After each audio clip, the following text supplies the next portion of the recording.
Ah, indeed. I was working at the cinema when that film came out, and I have an original cinema quad poster for it right behind me, actually. Maybe I'll come on camera briefly, remind you all how gorgeous I look, and show you that in a little bit. But in the meantime, we have myself here, of course, manning the USS Alabama. And then I'm also joined by the Inside Man, who is manning the Red October. Periscopes? Up Here, periscopes? up Periscope, indeed. How are you? Yeah, very well, thanks. Yeah, not bad, not bad. Good to Yeah, see you. you're sounding, quite good actually. At the moment. Yeah, I'm still battling the elements, but hopefully I'm on the road to recovery. We Yeah, shall yeah. see. It's a bit annoying coughing my way through my streams. Got 11 people watching. Thank you very much for Hey, tuning in. We're going to make this as exciting and as interesting for you as possible because I've got a number of interesting facts to talk about with both of these films. Much loved films of mine, it has to be said. And the reason that I paired them together, even though they came out quite some considerable time apart, I think Crimson Tide, I think, was 95 or 96. 95, yeah. 95. And Hunt for Red October 1990, which my parents and I saw together at the opening night in the Empire Leicester Square. Funnily enough, that's one of the entries in my new book. Uh-huh. That's your cue, remember? What new book? Yeah, I've got a new book out. Silver Screen way. Journey. You can read all about my journeys to the cinema in my youth. Well, actually, not just in my youth, but right up to, dare I say it, the age I am now, which is certainly mentally still very youthful.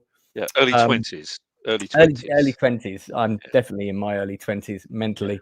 That is for sure.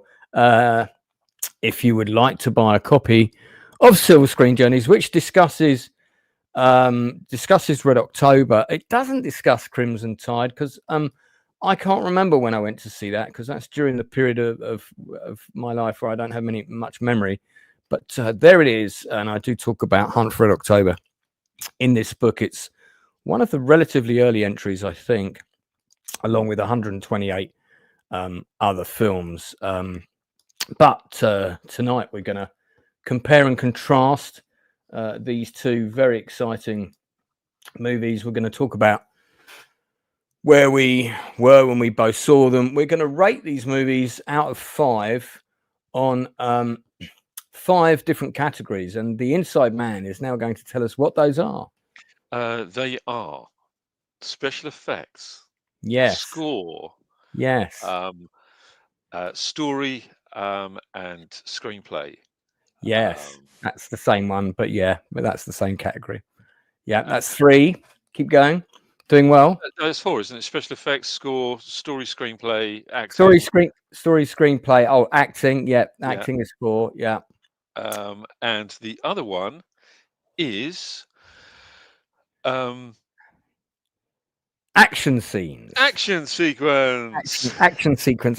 We can call that sort of action sequence tension, I guess, as well. Yeah. Tension, action.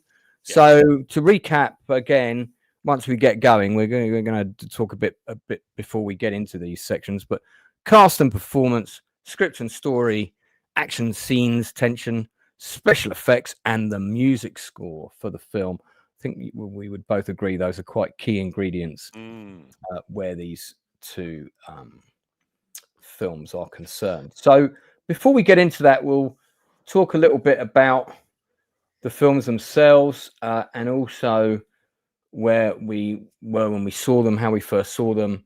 Now, The Hunt for Red October is based on a book of the same name, which was written by Tom Clancy in 1984. And around, I think it was 86, I think it was, somebody else had read this book and had said to me, this book's amazing. and I hadn't read I hadn't read like a modern spy, spy story, or I hadn't really read a modern action kind of thriller. All the stuff I was reading was kind of David Eddington and Lord of the Rings-esque. Terry Brooks, the Shannara Chronicles. I was reading all these kind of Tolkien knockoffs or Tolkien inspired fantasy epics. I hadn't yet read anything in it. I don't think actually at that point I'd read any novels in any other genre at all. I think I'd only read fantasy and maybe a couple of sci-fi books. But I was told about this book. I thought, sounds very good. I quite fancy reading a book about submarines, and because I'd always had a bit of a thing for submarine movies. I'd already seen Das Boot at this point, the version of it that was shown on British television, which was a 4-part miniseries shown on BBC Two. I read the book, and I'll tell you what, I took that book everywhere with me, because it was literally a case of I did not want to put it down. It was so good, and it was a proper page turner. I was very invested in the characters very quickly, I was. You can get an audio book version of it, by the way. I did not know this. Wow. Of read out by the actor Richard Crenera. That would be interesting to read, wouldn't it? Yeah. Or interesting to listen to, rather. Sorry. Now, do you know what? I'm not sure, but I might have my copy of the novel in the box behind me. While I'm fishing for that, had you read the book before? I'd actually read the book after I'd seen the movie. I had no idea that this was based on a Tom Clancy novel until I actually went to see it. And I thought, oh, hang about, and I thought, I'll grab that. So I grabbed a soft cover version, and I really enjoyed it. I've still got it lurking around somewhere among my many, many, many, many other books. I have found it. Hey, I'm going to pop my camera on. I haven't even got the fairy lights on or anything. Oh, it's looking very harsh lighting on Lance today. Here it is. The Hunt for October. Nice. You know what? I will probably give that a reread sometime. You can tell these pages are. And I read it. I've read it probably 3 times. And I remember thinking when I was reading this would make a great film in the hands of the right director. Especially the last 2 chapters are so gripping. It's radically different from the movie in a number of respects. There are more submarines in the book, at least 2 American. There's 2 Russian attack subs, one of which has an accident and sinks. So that's where that line, "You've lost another submarine," actually comes from, because the Russians lost 2 submarines in addition to the Hunt for October, one of which got destroyed and another one of which they were pushing their power plant too far, too much, and it caused the thing to overheat and the sub blew up or something. I forget exactly what happened, but Russian subs, they're not made of very stern stuff. I've got Patriot Games, which I thought the film adaptation, I have to say, was utterly awful. And Clear and Present Danger, which I thought the adaptation was substantially better than Patriot Games. Patriot Games had I'm going off topic here a little bit, but it had an amazing ending in the book. One particular scene is, if you remember the film, the bad guys turn up at the house of Ryan, where he's entertaining what would have been Charles and Diana in the book, but two minor royals in the film. Of course, there's a security detail which includes 2 police cars at the entrance to the property, and a number of agents and Secret Service. And this truck turned up earlier to fix some electrical thing. And when the truck comes back to the gate, because what it's done is it's gone to the cliffs, and the guys have landed in those little boats, and they've come up the cliffs and got in the van. And when they see the van coming back, suddenly this agent realizes something's up, and they slide back the door, and they've got an M60 mounted on a tripod in the back, and they just gun down all the agents. And these two guys step off with law rockets, the sort that Chuck Norris uses in Invasion News, and blow up the two police cars. I was waiting for that scene in the movie. I was like, I can't wait to see the scene where they pull the door back in the van and all the agents get gunned down. And it's not fucking in there. No. It's a few lightning and you know, a couple of dead bodies, and we realise who the traitor is, and it's just like, this is proper naff, man, compared to the book. And then you had that pointless speedboat chase that went on for ages, and that was a reshoot, that speedboat chase.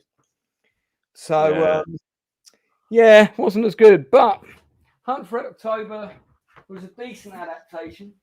But yeah, I was one of the people who read the book first.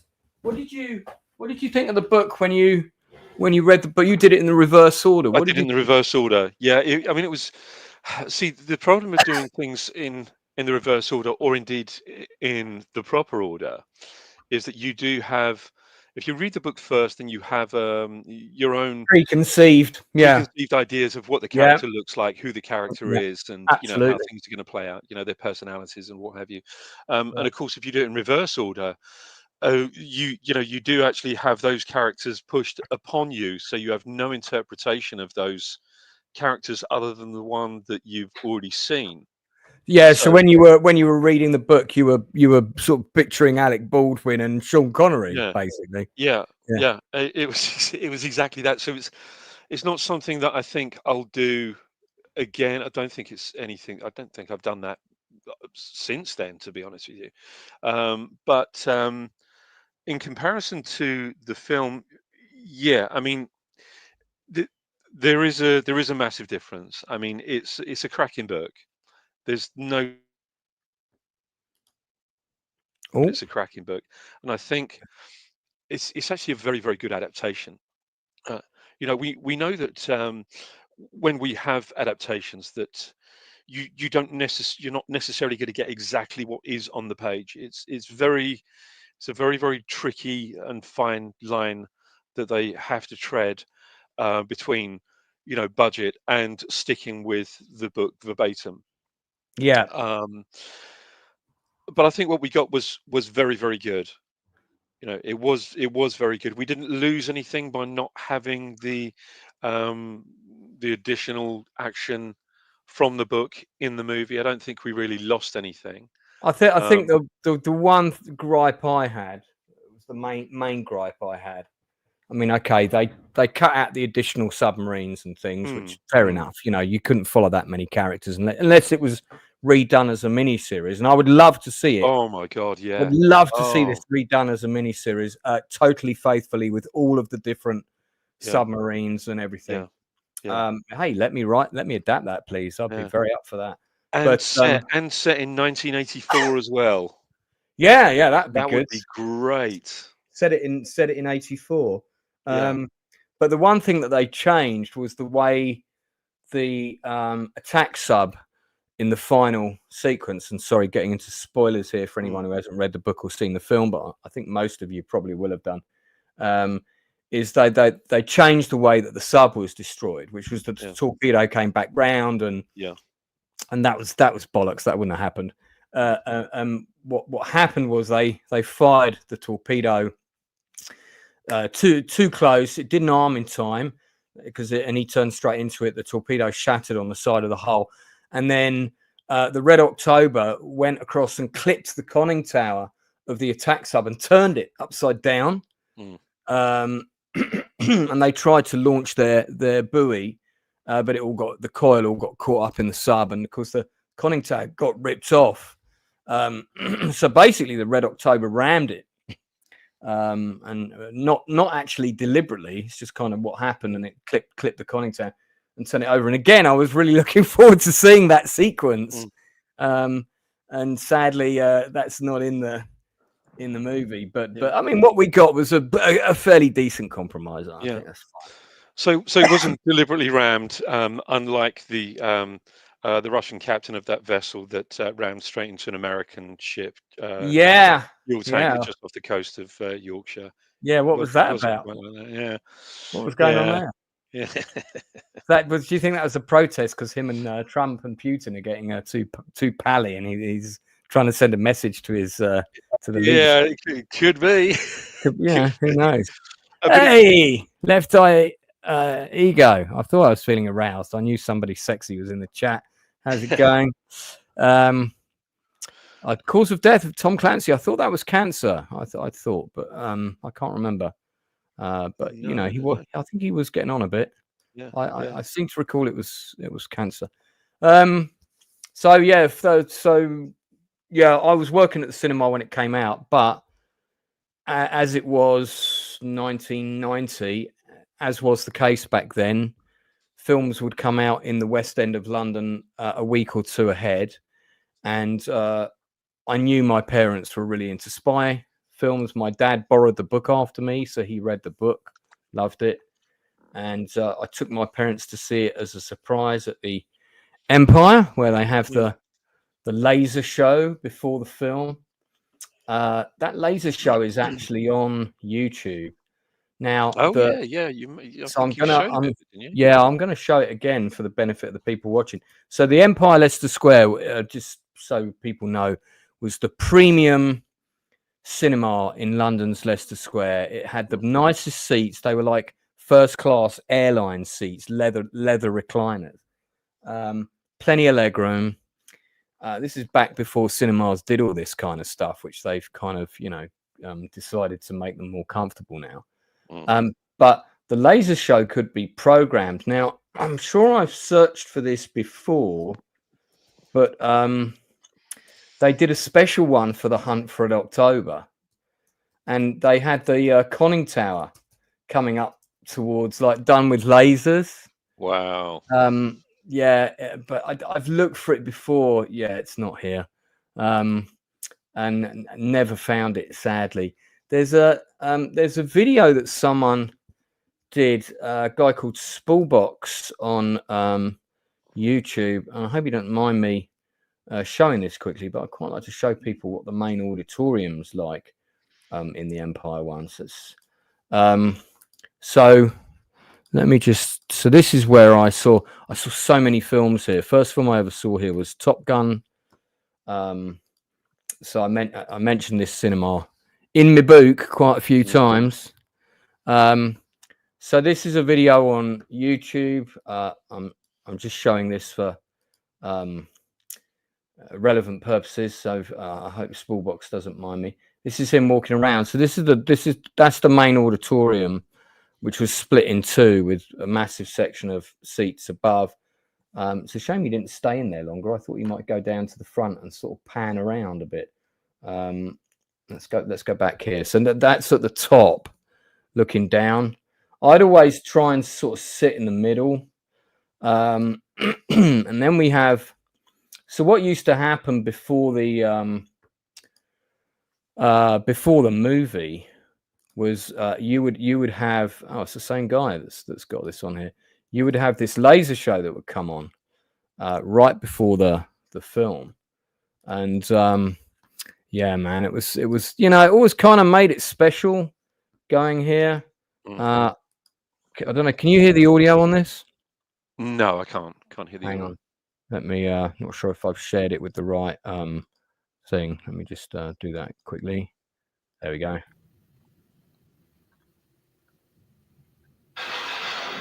Yeah, so this lightning, right, would shoot down the side of the walls. Now, the first time they ever did this was on the opening night of Indiana Jones and the Last Crusade, and I was there for this. I was there, and you'd get this before every movie, and it kind of made it really cool. Like going to the cinema was a proper event when they showed this. And turn down the volume a little bit. So, yeah, we had one of these before Hunt for October, but instead of the lettering that you got now, they had the conning tower kind of getting larger and larger and larger, coming towards the screen. Wow. And I can't remember what else they did with it, but they did a couple of other things. And yeah, this was the second cinema to have a THX sound system in London. Fantastic. As well. So this is where I took my parents to see Hunt for October. It was the opening Saturday, I think. Absolutely packed out. And it was great. You know, it's a great thing to do with mum and dad. Absolutely loved the film. So that's, where did you see Hunt for October first? And you can tell us Crimson Tide as well straight after, because I can't tell you where I saw Crimson Tide. I have no idea where I saw Hunt for Red October. I think it might have been in Enfield, actually, Enfield Odeon. Right. Oh God, is that still there on the side of the road? May well be. Yeah. I used to go there quite a bit, to be honest with you. I mean, I haven't been there for a while, but yeah, you get to be at the bottom of the hill just before you go up into and I think it was there. It must have been there, because that's where I used to go really see most of my movies, to be honest. But the Crimson Tide, I saw that at the Odeon in Harlow, right, and that was, unfortunately, it's a smaller screen. It used to be a screen of, I think it was about 1,200, 1,500. It was a big cinema, really big cinema. And then, of course, they decided to sort of chop it up a little bit and turn it into a multiplex. And sadly now it's a derelict building with big holes in the roof, and oh dear, that's a shame. Yeah. Well, hey ho. I can't say where I saw Crimson Tide. It was in Nottingham, I believe, but I honestly I can't remember. Got no memory of going to see the film at all, other than I'm pretty sure I thought it was amazing. Certainly, it was one of those VHSs I got, widescreen special edition. Do you remember those? Yes. Yeah. In the days before DVD, that was another way they rinsed us for extra money. Oh, now you can get your favorite film in widescreen. Oh, so I'm getting like 20, 30 films I've already got on VHS, buying them again in widescreen. Then I get them again in DVD. Now I've got to get them again in Blu-ray. You know, it's like, yeah, it was one of those. I mean, do you remember when the whole widescreen thing sort of started? And it was, so you think you've seen all of Alien? Yeah, that's right. Yeah. You ain't seen nothing yet, unless you saw it at the cinema, in which case you have, and we're lying to you. I do remember that, man. Yeah, it was, and they'd sort of expand the screen, wouldn't they, on the on the tape, and so I think the tagline was something like "the way movies were meant to be seen." Yeah, and it was that kind of thing. It was that voiceover advert guy. Yeah, he did a lot. I want to show we showed the trailer for Hunt for October already. I want to show the trailer for Crimson Tide, which I showed at the beginning of our Gene Hackman sort of dedication night the other week, and it didn't get flagged. So I'm going to show you the trailer. I'm going to show the trailer again, and then what we'll do is before we move on to our categories, I'll just talk about both films generally, and then we'll get into the story for each. And guys, when we start scoring our points, which for those 16 people watching, we're doing point scorings in 5 different categories. You can join in, but don't chip in until I say. Okay, so let's have a look at the trailer for Crimson Tide. I'll get the pause button off of here, by the way. That's okay. Maybe that'll help with the copyright flag. As you no doubt heard, my exo has appendicitis. Your name was at the top of the list. Well, that's good to know, sir. It was a short list. There's trouble in Russia. So they called us. And we're going over there and bringing the most lethal killing machine ever devised. The last time we hit this state of emergency was 32 and a half years ago during the Cuban Missile Crisis. So this is what it's all about, gentlemen. It's what we trained for. Submerge the ship. Diving officer, submerge the ship, make your depth 150 feet. On the 1MC. Dive, dive. We have a properly formatted emergency action message from National Command Authority. What we've always known Bravo, Echo, Echo, Charlie, Alpha. becomes what we've always feared. Gentlemen, this is the captain. Russian rebels have threatened to launch against our country and are fueling right now. This is not a drill. Now, So we have a possibly submerged submarine. You find out who that is. Receiving emergency action message. Recommend alert 1. the battle for survival begins. That's a message fragment. Sir, we don't know what this message means. Our target package could have changed. I've made a decision. There's no place for fear. He's lost his nerve. I'd rather go out myself and get this one wrong. There's no room for mistakes. If we launch and we're wrong, what's left of Russia is going to launch at us. I'm captain of this boat. I don't have to think this over. There's no time for doubt. Missile systems ready to launch in 6 minutes. You repeat this order or I'll find somebody who will. I don't know you won't, sir. And nothing can stop the tide. Come on, Silver! Torpedoes in the water! Right full rudder. 1,000 yards and closing down! Make your depth 1,200 feet! Hang on, everybody! We cannot launch our missiles unless both you and I agree. They're fueling our missiles. He's right on top of us! Place command. Under arrest on the charge of mutiny. You ready? Block Captain Ramsey in his stateroom. Fire one now. Give me the missile key, Mr. Hunter. Sir, we are going down. I'm the commander of this ship. Crimson Tide. God help you if you're wrong. If I'm wrong, then we're at war. God help us all. God help us all. Oh, I get tingly just watching that trailer. But Man. you know, it's funny though. I mean, watching Gene Hackman there, it's very, very difficult not to feel any kind of lumps that start to Oh, mate. sort of rise in your throat. You know, I it's just, but like you said to me when I was getting upset about it, at mm, least we have these things to watch. yeah, You know yeah, what a yeah, legacy. yeah.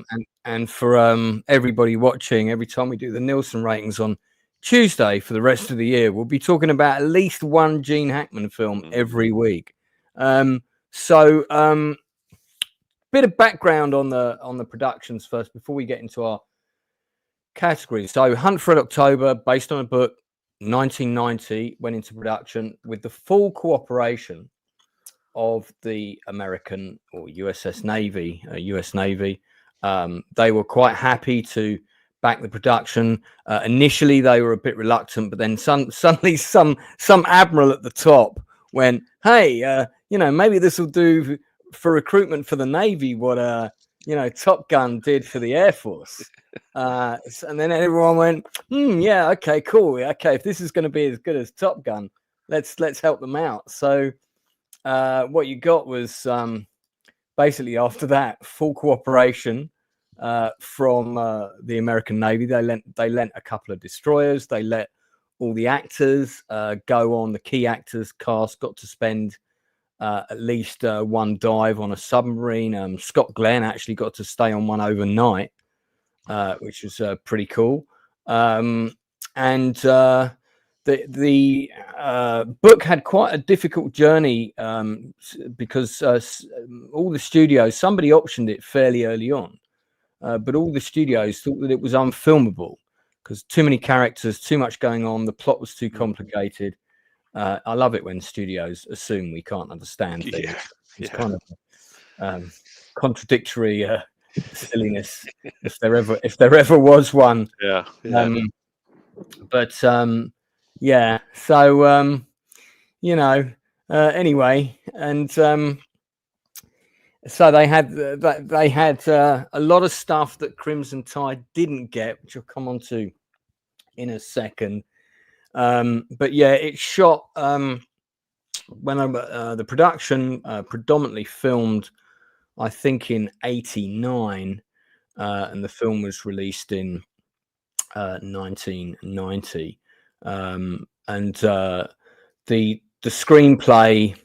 With the screenplay written, they basically went for the US Navy approval. There was a lot of, there was a lot that they weren't allowed to do, and they had to change the scripts so that they didn't give away any key technical information. Of course, yeah. But the production designers and things like that were able to go in and photograph key areas of Los Angeles class submarines so that they could, replicate the things. And the Louisville is the only actual Los Angeles class submarine used in the film. That's for the scene when Baldwin is dropped from the helicopter. Yeah, and gets on board. The first choice to play Jack Ryan was Kevin Costner, who turned down the film to do Dances with Wolves. Harrison Ford was approached after him, but he also turned it down, which is ironic because he would later play Jack Ryan anyway. Yeah. And they were 2 weeks into filming with Klaus Maria Brandau as the captain of the Red October. Oh. Yeah, did you not know that? No, I didn't know that. No. Yeah, I remember when they first said that it was being shot. It was going into production. He was the first person cast in it, and as soon as they said he was cast, I was really happy about that. Yeah, because I thought what a great choice to play. Because there weren't many sort of actors in Hollywood that could pull off playing an authentic Russian. I mean, you're not going to cast Dolph Lundgren to play Captain Ramius, are you really? No. But Klaus Maria Brandau was cast. 2 weeks in, he suddenly left the production. The only information I've been able to find is to tend to a prior commitment. But I have to say, much as I love the Connery as an actor generally, I think he would have been better for this. Oh, you would have been absolutely magnificent in that role. Yeah. I have to say, I think he would have been better. Gates McFadden is in the movie. Missed half a season of Star Trek: The Next Generation. That's true. Most of her scenes were cut to condense the running time. There was a couple more scenes with her and Jack at the beginning to sort of establish his family life and that kind of thing. I think there might have been a call to her on the phone before he embarks on the submarine part of the movie. All of that stuff was cut. They just had one scene, I think, just before he gets driven to the airport or something. It's all very quick, isn't it? Very truncated. So Connery came on.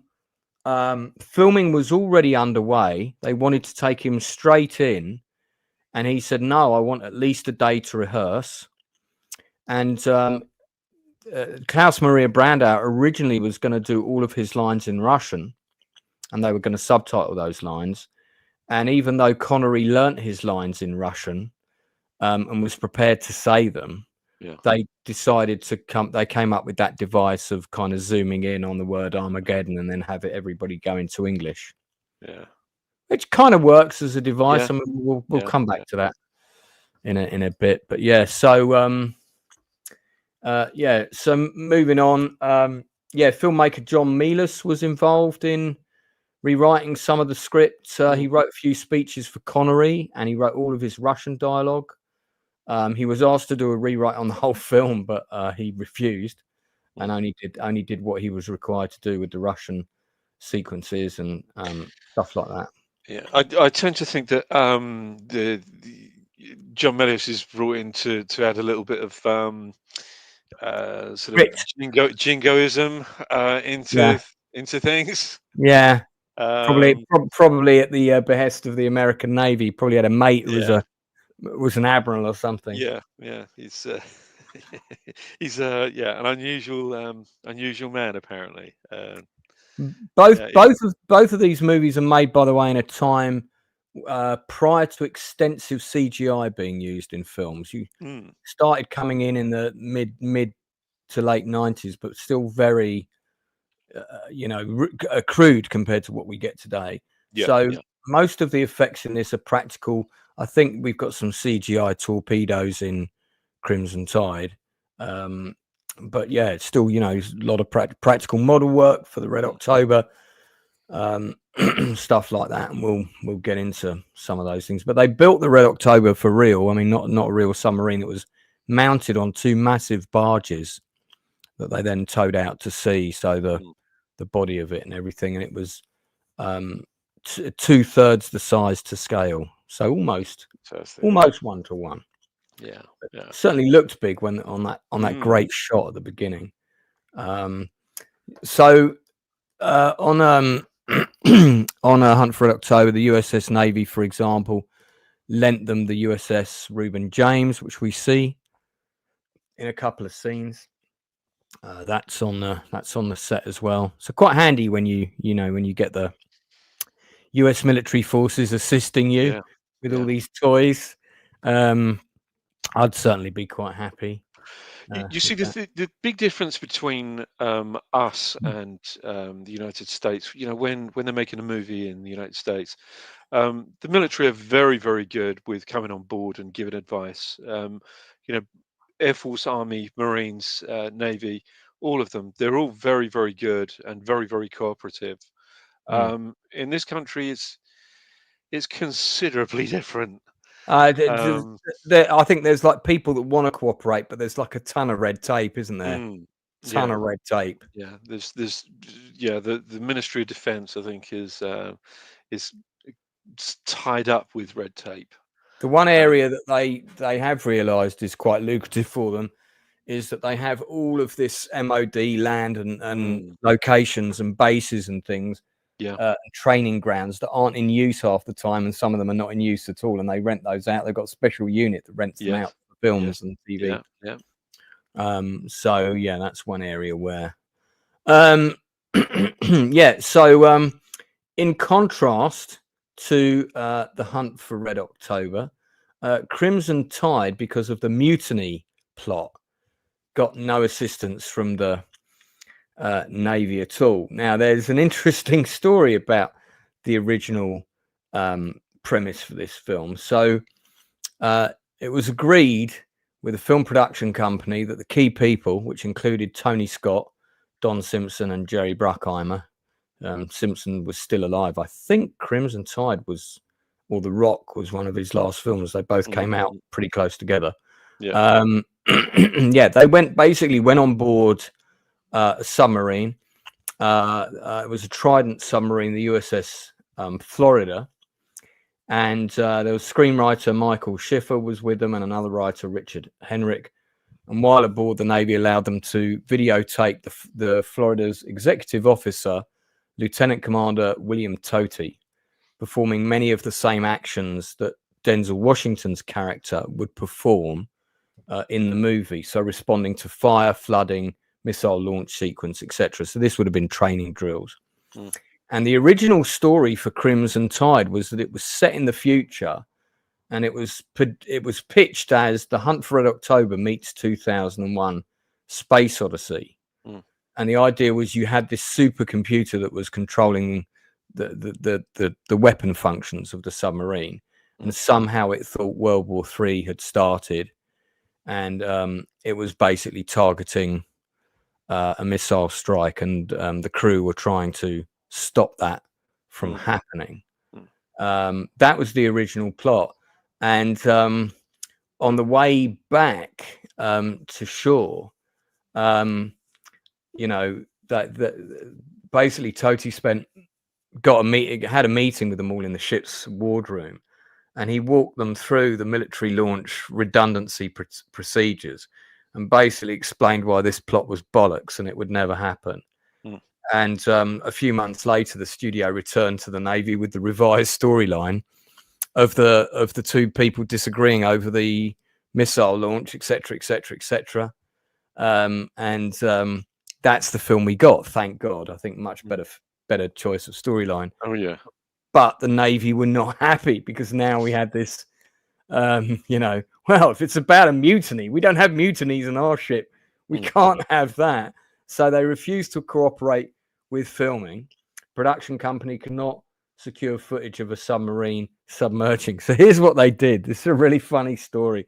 After they checked to make sure there was no law against filming naval vessels in United States territory, the producers basically stalked the submarine unit at Pearl Harbor, waited until a submarine was put to sea, and they followed it with boats and a helicopter and got all of those shots. that are in the movie. Wow. And coincidentally, the submarine that was putting to sea was the real USS Alabama. Just so happened to be, and they didn't know it was going to be that submarine. How nuts is that? Yeah, yeah. I mean, that's a dicey thing to do, but fair play to them. That's pretty good, and they certainly pulled that one off, and the film's all the richer for it. Yeah, they basically filmed it all the way with a boat and a helicopter until it submerged, and they got all of the footage for that. It must have been hilarious because the submarine crew must have been like, "Hey, we're being followed here," and our lawyer says it's okay. How did they not get arrested? Well, they checked with the legal department of the studio. It's not illegal to film military vessels when they're putting out to sea because they're kind of in the public area, aren't they? It's quite difficult to see from people shooting footage of you. Yeah, that's what happened. So Crimson Tide box office worldwide was 157 million. Hunt for Red October did slightly better, 200 million. And the budget for Hunt for Red October was 30 million. The budget for Crimson Tide, bearing in mind these films were 5 years apart, 53 million for the two. So, there's an extended cut of Crimson Tide released on DVD in 2006. I'm not actually sure which cut I have of the movie. No, same here. I've got the DVD, so I think I've probably got the extended one because I don't have the Blu-ray. So both films quite successful. Crimson Tide, directed by Tony Scott, the late brother of Ridley. Some might argue a more consistent filmmaker in terms of his output. And Hunt for October, directed by John McTiernan, and I want to come back to him. At the time, I was incredibly excited that he was directing because, of course, he had directed Die Hard and he had directed Predator. And this was his film hot on the heels of both those two. And I thought, this is a man who knows how to direct action. So I'm really looking forward to this. I think we were really gifted with two very, very talented directors of action movies. These two movies could only have been directed by these two directors. I think it would have been very, very difficult to replace them with any journeyman director. These are very, very specific to the action genre. These two guys. And Roger Spottiswoode probably could have done a good job. Roger Spottiswoode. Crimson Tide, I think he would have been. I mean, I think Martin Campbell is another one. There are very few very good action directors around. Roger Spottiswoode was very, very good. I love Martin Campbell. I absolutely adore Martin Campbell as a director, as an action director. Nowadays, I suppose, we could argue that somebody like Edgar Wright, who is just a superlative director, just incredible filmmaker, good at everything. This guy is an absolute all-rounder. But John McTiernan and Tony Scott, I mean, you back in the 90s, you absolutely couldn't have done better. I agree. I mean, it was good two directors. All right, well, let's move into the categories. So we're going to start off with script and story first, and we'll do Hunt for Red October first. Basic plot for Hunt for Red October is Sean Connery is the commander of the latest Russian super submarine. It's got a caterpillar drive, which basically, in bullshit technical terms, means cloaking device, which means once it's operational, it's very, very hard to detect because it sounds like some strange anomaly or basically a pregnant whale singing.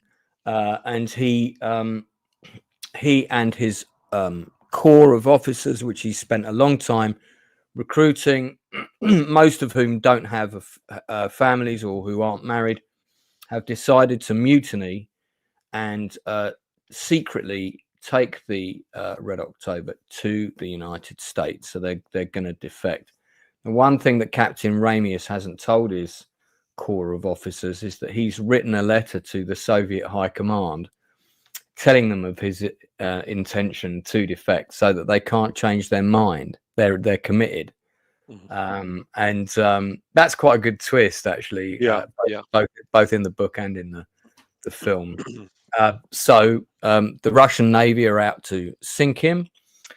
Meanwhile, Jack Ryan, who's an analyst for the CIA, who also has studied Ramius, and his specialty is naval tactics.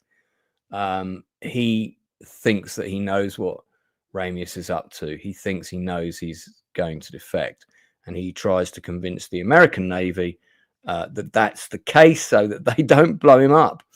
So that's really the setup. Much chaos ensues. There's agents on board the Hunt for Red October, political agents who realize something's amiss, and they start to try and sabotage the submarine. Meanwhile, Ryan is put on board the USS Dallas, which is commanded by Scott Glenn, playing the captain, who had a fun time riding around on the submarine, and he based his entire performance on the captain of the submarine that he went for a ride on. He's not convinced that he's going to defect, so Ryan's arguing with him on the ship, don't sink the Russian.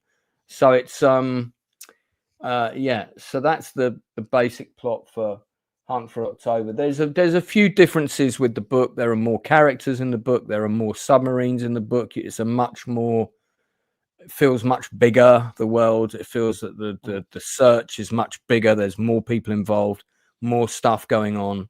But what we got is a decent, not too truncated version of the story. Do you want to add anything about the plot for Hunt for October? Yeah, actually, I do, and it kind of excuse me, bookends with Crimson Tide. It kind of struck me recently that both of these may have had some kind of inspiration. Both stories may have had some kind of inspiration from the Operation Able Archer incident, which was the War Games incident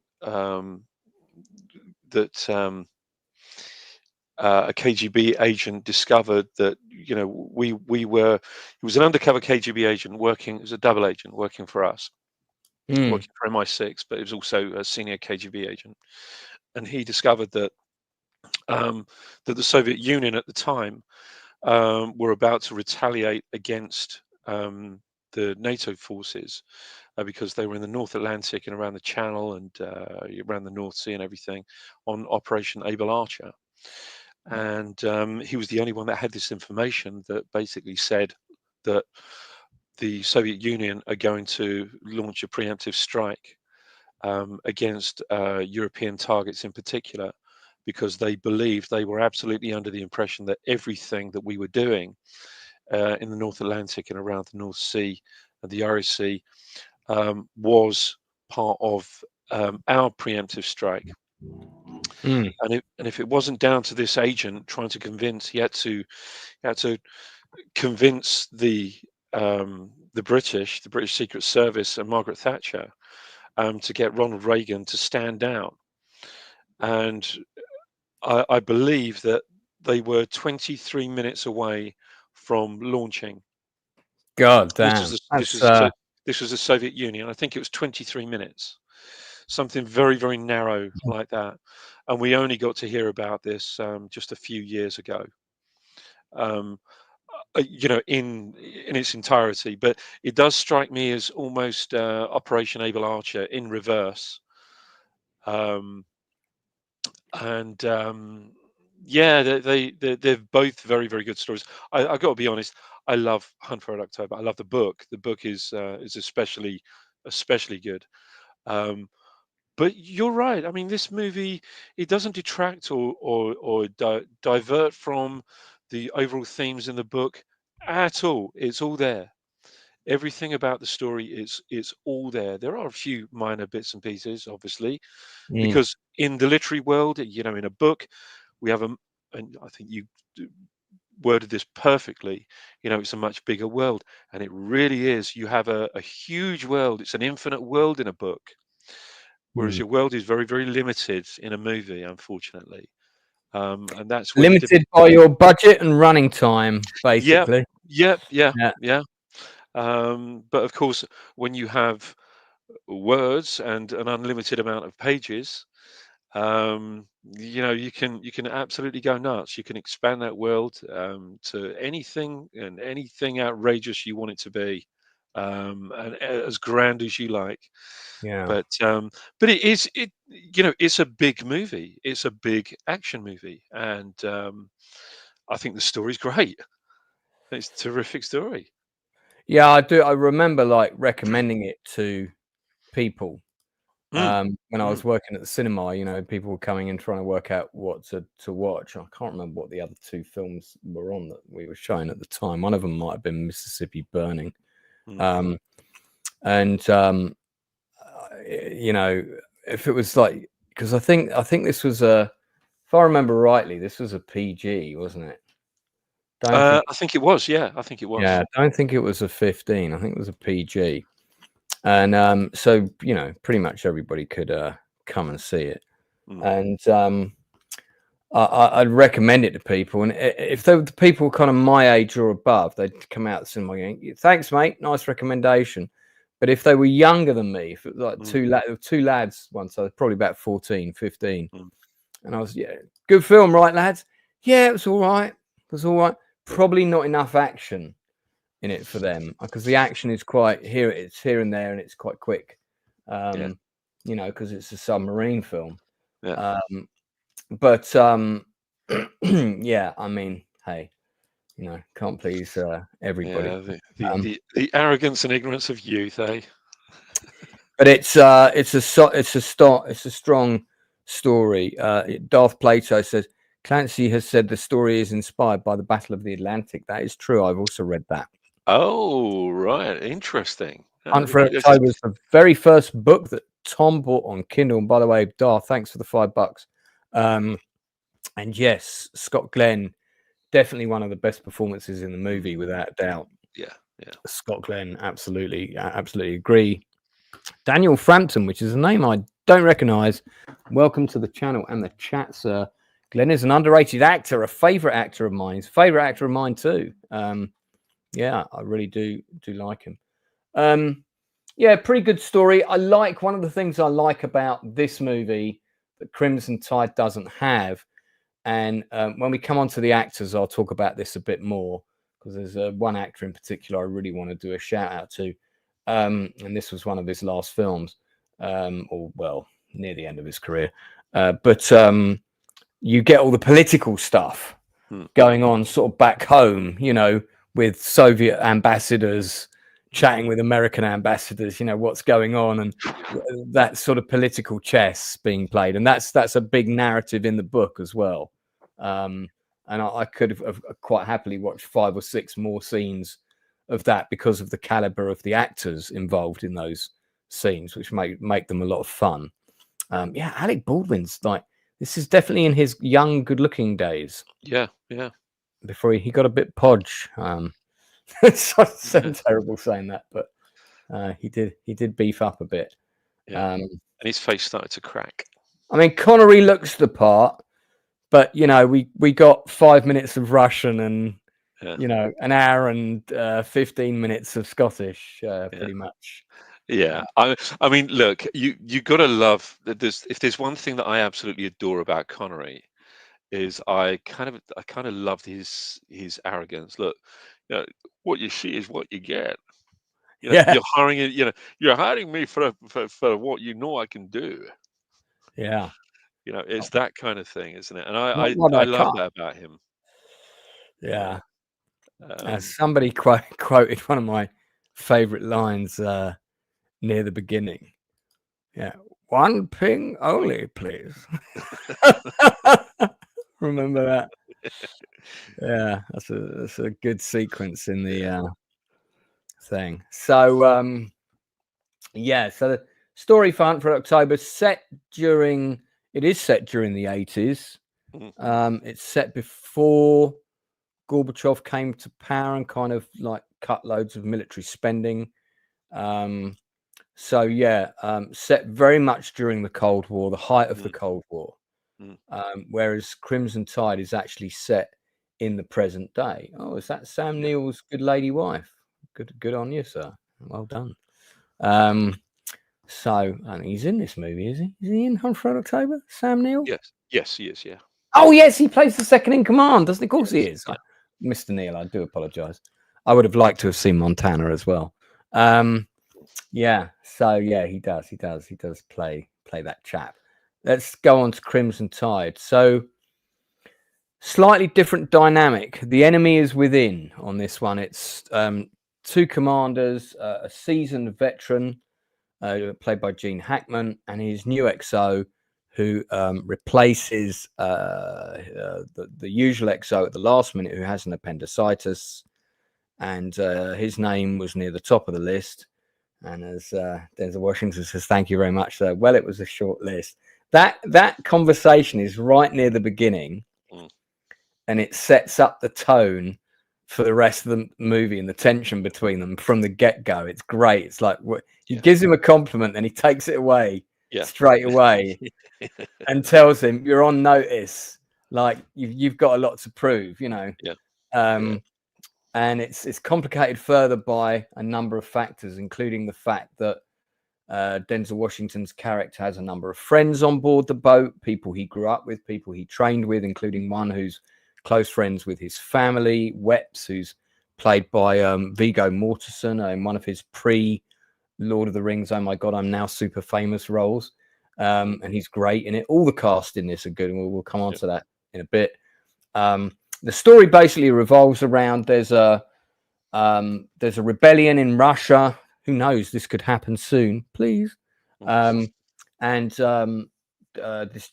Russian general, is winning the hearts and minds of the people. There's been mass Soviet defections, including some crews of some submarines, and the crew of the USS Alabama have been put to sea to try and take out any submarines that have been taken over by the rebels in case their weapons get trained on either the US or Japan. So, of course, this is a kind of a potential nuclear war situation. They get an ECM, which is called an emergency something message. Emergency. I can't forget what it stands for. I can't remember what it stands for. It's an emergency action message, isn't it? An emergency action message. Yeah. And these are the kind of messages that come through kind of on sort of secret teletype, and you know, they're very short. And they get a message which comes through telling them they've got to fuel their missiles for launch, and they're giving a target package. Then during the submarine is attacked by a rebel attack sub. During the attack, another ECM, another emergency action message comes through. Unfortunately, it's partly cut off, so they're only able to read part of it. The submarine is nearly disabled. A whole load of shit happens, and Denzel Washington's character doesn't want to launch the missiles until they can go high enough to the surface and get the rest of the message to confirm whether or not their target package has changed. Gene Hackman doesn't want to put his submarine, his boat, at risk from being discovered again by the attack sub. He wants to go with orders in hand, go only to launch depth, which won't restore radio communications, and wants to fire the missiles. So you've got the two commanders who have to be in agreement in order for missiles to be launched, disagreeing with each other. A confrontation ensues, an incredibly tense confrontation, and one person is removed from command and basically put under armed guard. And what follows is a partial mutiny on board the submarine, where people end up on one side or the other. And things continue right to the edge. It's such a nail biter, this film. If you haven't seen it, absolute recommendation. It's definitely in my, I would say, my top 30 films of all time. Crimson Tide is definitely there. Hunt for October, much further up the list for me. It's still a good movie.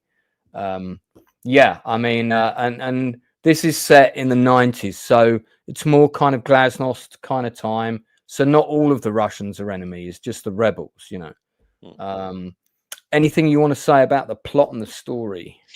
Yeah, I like the plot. I mean, as you mentioned before, you know, that rather wacky plot that they first came up with. Yeah, I'm was kind of glad brilliant. that didn't get made. I mean, they could make that film now, I suppose. Yeah, yeah. A bit too kind of out there, I suppose, for the tastes of the mid '90s. But I do like it. I like the way the tension is constantly cranking up. The dialogue is, I mean, it fizzes and sparks in this movie. It really is crackling dialogue. You know, Yeah.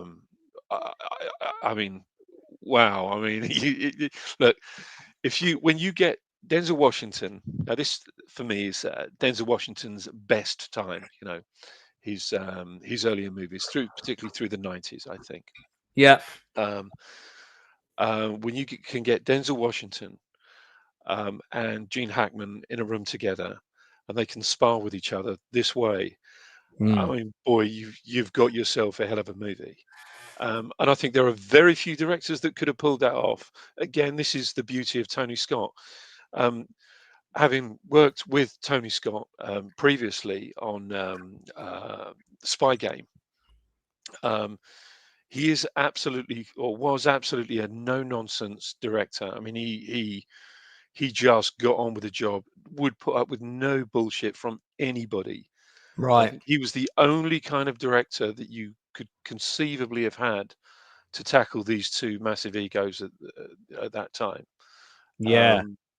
But it's funny because, you know, working with him, first day on the set of Spy Game, I think I mentioned this before. You know, walked onto the set. We're at the CIA headquarters at Langley, Virginia, set over at Shepperton. Yeah. And of course, he walks onto the set. Of course, nobody's allowed to smoke, apart from Tony Scott. You know, he has like a foot and a half long, and that's no exaggeration. It was a foot and a half long cigar. Yeah. He was in a pink t-shirt, a pair of lycra cycling shorts with a big pink stripe going down the side, and his crimson tide crew hat, which had was obviously started off as red but went pink. Right. But yeah, and a pair of sandals. Just yeah, it was crackers. But yeah, much missed genius director, I think. Much missed action director. Yeah. I would agree. Maybe we can talk about that at the end of the stream, but it was such a shame what happened with him. I couldn't quite believe it. And what I wouldn't have given for an hour of his time, you know, on the phone or just to, I mean, God, a podcast with him would have been amazing. Oh my goodness me. People weren't really doing them then, but yeah, I mean, it just would have been fantastic. Yeah, so yeah, great story. Now Quentin Tarantino was hired to come in and do some rewrites, and of course he just shot to stardom right before this movie. Pulp Fiction was already out. He'd done Reservoir Dogs. He was probably prepping or shooting Jackie Brown around this time. Yeah. And I mean, his dialogue in the film sticks out like a sore peni. You know, the Silver Surfer stuff and all of that. I don't know if that dialogue's necessary, but it does kind of, what it does do is show that these submarine, you know, the submariners are real people. They have other hobbies, you know, they're into comics or whatever. And, you know, when things are so tense, it's not impossible that two people could have a stupid argument over which is the real Silver Surfer. I mean, that dialogue didn't bother me at the time, but sort of when I look back now, it's sort of because I don't think it was widely known that he'd done rewrites until after the film was released. Well, I do wonder why, because the rest of the script is so fucking great. Well, I wonder why he was brought in. Was that just maybe that was a gimmick or? Maybe it was. the art, I mean, the art possibly thing. even. Yeah, I think it could have been a gimmick. Because he was absolutely smoking hot property, wasn't he, at this time, Yeah, Tarantino? yeah. And to have his name attached to absolutely anything would be an absolute draw. But I tend to think that this is probably a favour that he also did for Tony Scott after True Romance, because Oh yeah, yeah, yeah. although it wasn't the movie that Tarantino wanted to make, he paid it such a high compliment in saying that, I could never have made that movie like Tony Scott made that movie. He saw something in that movie that I didn't actually see, and I wrote the fucking thing. So Right. it could well have been something that, a gesture that he handed over to Tarantino, because of his kind words, and I know they became firm friends. But yeah, you're right. It does stick out slightly. However, there is a tendency, when you hear that kind of thing, there is a kind of a humanization of people when you hear them talking about the banal or pop culture. It's things that we do discuss. We do talk like that. Mm. It's it wouldn't lose anything by having that dialogue missing, and it doesn't add anything to it either. I don't think it really sort of adds any major, major movement forward in terms of the characterization or the stories. To have those little bits of Tarantino dialogue, but Yeah. that's just my feeling anyway. Still on the subject of the story for Crimson Tide, as Darth Plato mentioned, fish tank and a dog on a Navy boat. No. I thought the scene with the fish tank was actually in the apartment of Denzel Washington's, but maybe I'm recalling that incorrectly. Regarding the dog, here's an interesting thing. So on a submarine in World War II, the USS Pogy, I don't know if I'm pronouncing that right, or Podgy, P-O-G-Y, had a pet dog on it that was called Pogy Pete. So even though the rules are the rules, clearly sometimes they were disregarded, but in regulations, absolutely. Now, I think the reason that that is in the film, it's not just to have a cute dog or whatever. I think the reason that's in the film is they're making a statement about Gene Hackman's character, that he is so widely regarded. He's considered to be so good at his job. He's up there, the finest kind of thing, because he's the captain that's sent into this perilous mission. That basically what that says is they're prepared to look the other way for him because he gets the job done.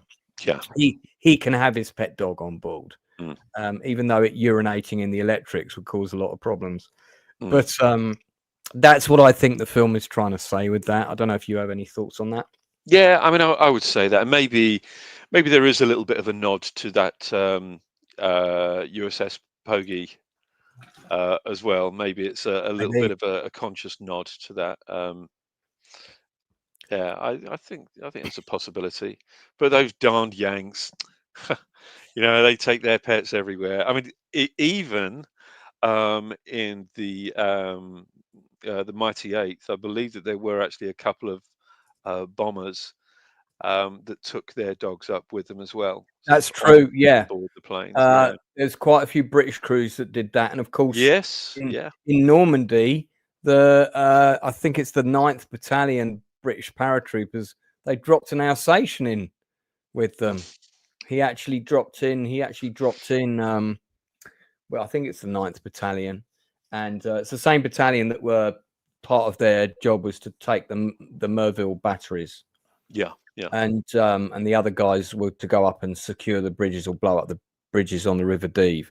And the guy dropped in with his dog. The dog had done a few drops before, but they were killed. Unfortunately, they were killed by artillery. So they came across both the dog and the owner dead like next to each other. I think he died on the first or second day. So, which is kind of sad. Yeah. So there you go. Not always a good idea to take your pet dog into combat. Oh well, yeah, good catch, Lance. We get all the detail on this. It's not called The Outcast Created for nothing. Thank you, Tom. Nice to hear that you're so interested in what we have to say that you're going to come back and watch the rest of it later. Have a safe trip to work if that's where you're going. With the fish tank on board a submarine, where that's concerned, I mean, the same rules apply. Generally it's no. It is possible to have an aquarium on board a submarine. Isn't that called a leak? Yeah. But they're just basically considered an unnecessary item, could cause a hazard. So again, it would be the breaking of the regs. But on the HMS Renown, it had an aquarium built into the starboard side of the hull. So this is a British ship. But when one of the bigger fish died, they made a death mold of its body, cast it in plaster, and glided it and hung it above the fish tank in its memory. It's a bit unusual. Anyway, so, just because the rules and regs say one thing doesn't mean that's always what's happened in reality. So sticking with Crimson Tide, I've got to say that this is without a doubt one of the best screenplays of this type, the kind of tense action thriller ever written. Because once it gets going, once you're on the mission and that first incident occurs, the film just doesn't let up. I mean, it doesn't give you 5 minutes to catch your breath. And I can't, again, it's really weird because I can't really remember much about when I went to see it the first time. But I mean, I know as soon as it was out on video, I bought it. It was a widescrreen purchase because when it was released, it was came out on widescreen or normal, whichever you wanted. And I purchased it straight away, watched it many times. It was so well written. I always thought it would work really well as a stage play if you could build the set somehow, it's just a cracking script. This is where the films are two different animals. This one is a claustrophobic play that's entirely told from the perspective of being on board the submarine. The only shots you really get outside the submarine are prior to it going to sea, some news reports, and some outside shots of submarines in combat, doing turns and things like that, and the sub, going deeper or whatever it's doing. It really is the Crimson Tide is very much told from the perspective of being on board the submarine, whereas The Hunt for Red October is an action adventure thriller that's more like a treasure hunt with multiple locations, which ultimately ends up being on the submarine in the third act of the movie. So that's really the differences between the two in terms of so rating out of 5 for script and story. I'm not gonna rate Red October on how does it compare to the book, because I think that's unfair. But in terms of in terms of script and story, and again, guys in the chat, the 12 people watching, if you want to give the films a rating out of 5 on this category only, not overall yet, please join in with your own ratings in the chat. So Hunt for October out of 5, Inside Man, what are you giving it on script and story? Right. Now, I do really, really like this movie. It's a great, as you called it, a thriller adventure. It really is. But I can only give it a 4 out of 5 and there's a reason which is coming up in a minute. Do you want to tell that later, or do you want to tell that reason now? I'll tell that reason when we get onto Crimson Tide. Okay, fine. Yeah. So, yeah, okay. I'm in agreement with you. I'm going to give it out of 4, a 4 out of 5. It's very well done. It's not perfect. What the film, I've already summed up the two differences. And this film for me is, the story is slightly less gripping. Crimson Tide grabs me by the gonads, once it gets going, and it doesn't let go of their nuts, and it just squeezes them tighter and tighter. And you're like, my God, I mean, it's an edge of the seat movie from start to finish after you get about 20-25 minutes in, and they just pile one thing happening on you after another. Whereas Red October, it's a little bit, takes a bit more time to get going. Not that that's a bad thing, because it's a different kind of story, even though they are both modern submarine warfare films. And I think I'm slightly slipping into another category, but I think overall Crimson Tide is the better, in terms of tension. It's the better film for me.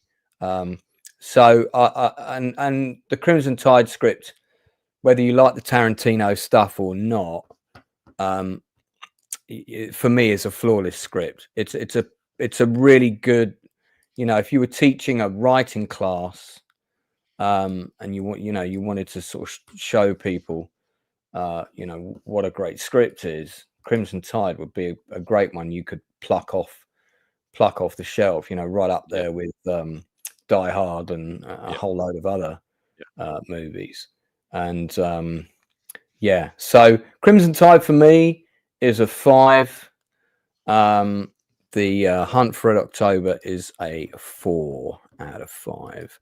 What would you give Crimson Tide? Well, you've actually said exactly why I could only give Hunt for Red October a 4, and it's because Crimson Tide is so good in comparison. I think, if I'm honest with you, I think any other day against most other military thrillers of their type, Hunt for Red October would probably have even scored a 5 for me, to be honest. But because it's up against Crimson Tide, it can't be a 5. I mean, it's just Crimson Tide is.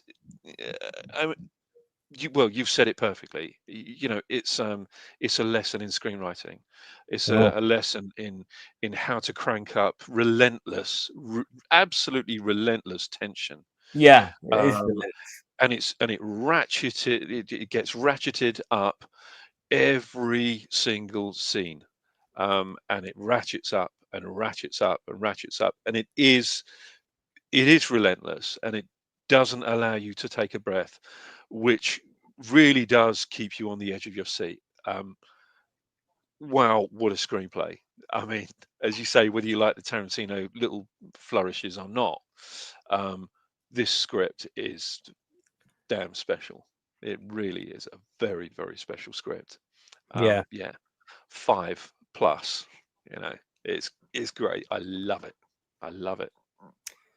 Yeah, I mean, I have to say that I'd be hard pushed. There's only one other submarine movie that I think is on par script-wise, although there've been 7 or 8 different versions of it, and that's Das Boot.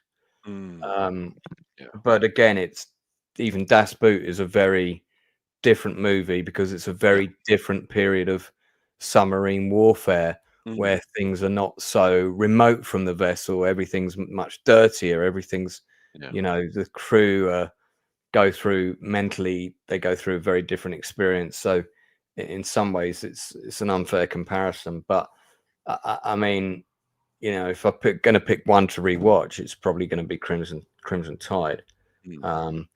So we both rated them the same, 5 for Crimson Tide, 4 for October. Darth Plato is the only other person participating with a score on at this time. He's given Crimson Tide a 3 and Red October 5. That's shocking. Shocking, Darth. He's done that deliberately. I know. We know him. He's nitpicking. He's taken off a point for the dog and a point for the fish tank being included on the submarine. It's because see we know and love him as the contrarian that he is. Yeah.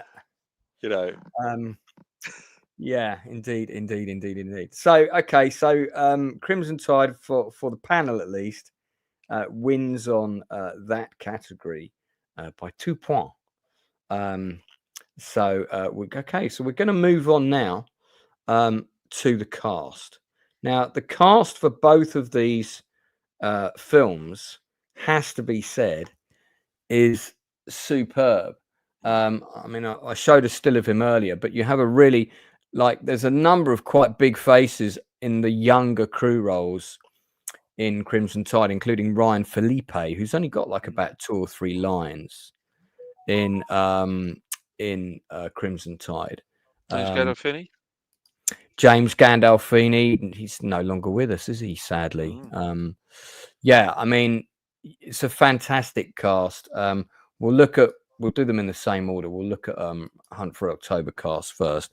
And there's one actor in particular, as I mentioned earlier, that I really want to give a special shout out to in that regard. So we have, you've got Sean Connery, obviously, Alec Baldwin, Scott Glenn, Sam Neill, and James Earl Jones, who I would say were effectively the A-listers.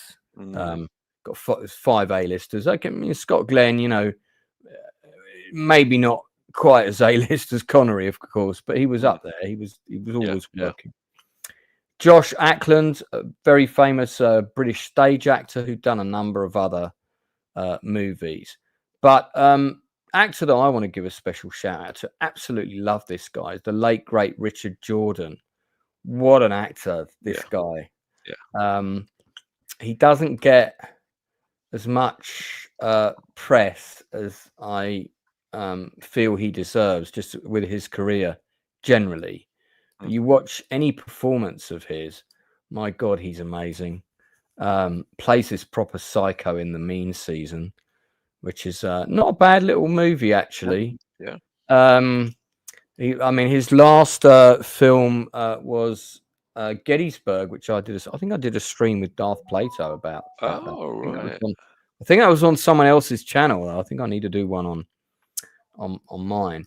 But so he died right after Gettysburg came out. So I think he died around 95, 96. But I absolutely loved him as an actor. Logan's Run, of course, he played, the bad guy. Yeah. And I just, when you watch him, he's just such an interesting actor. He's got great timing. He's got great presence.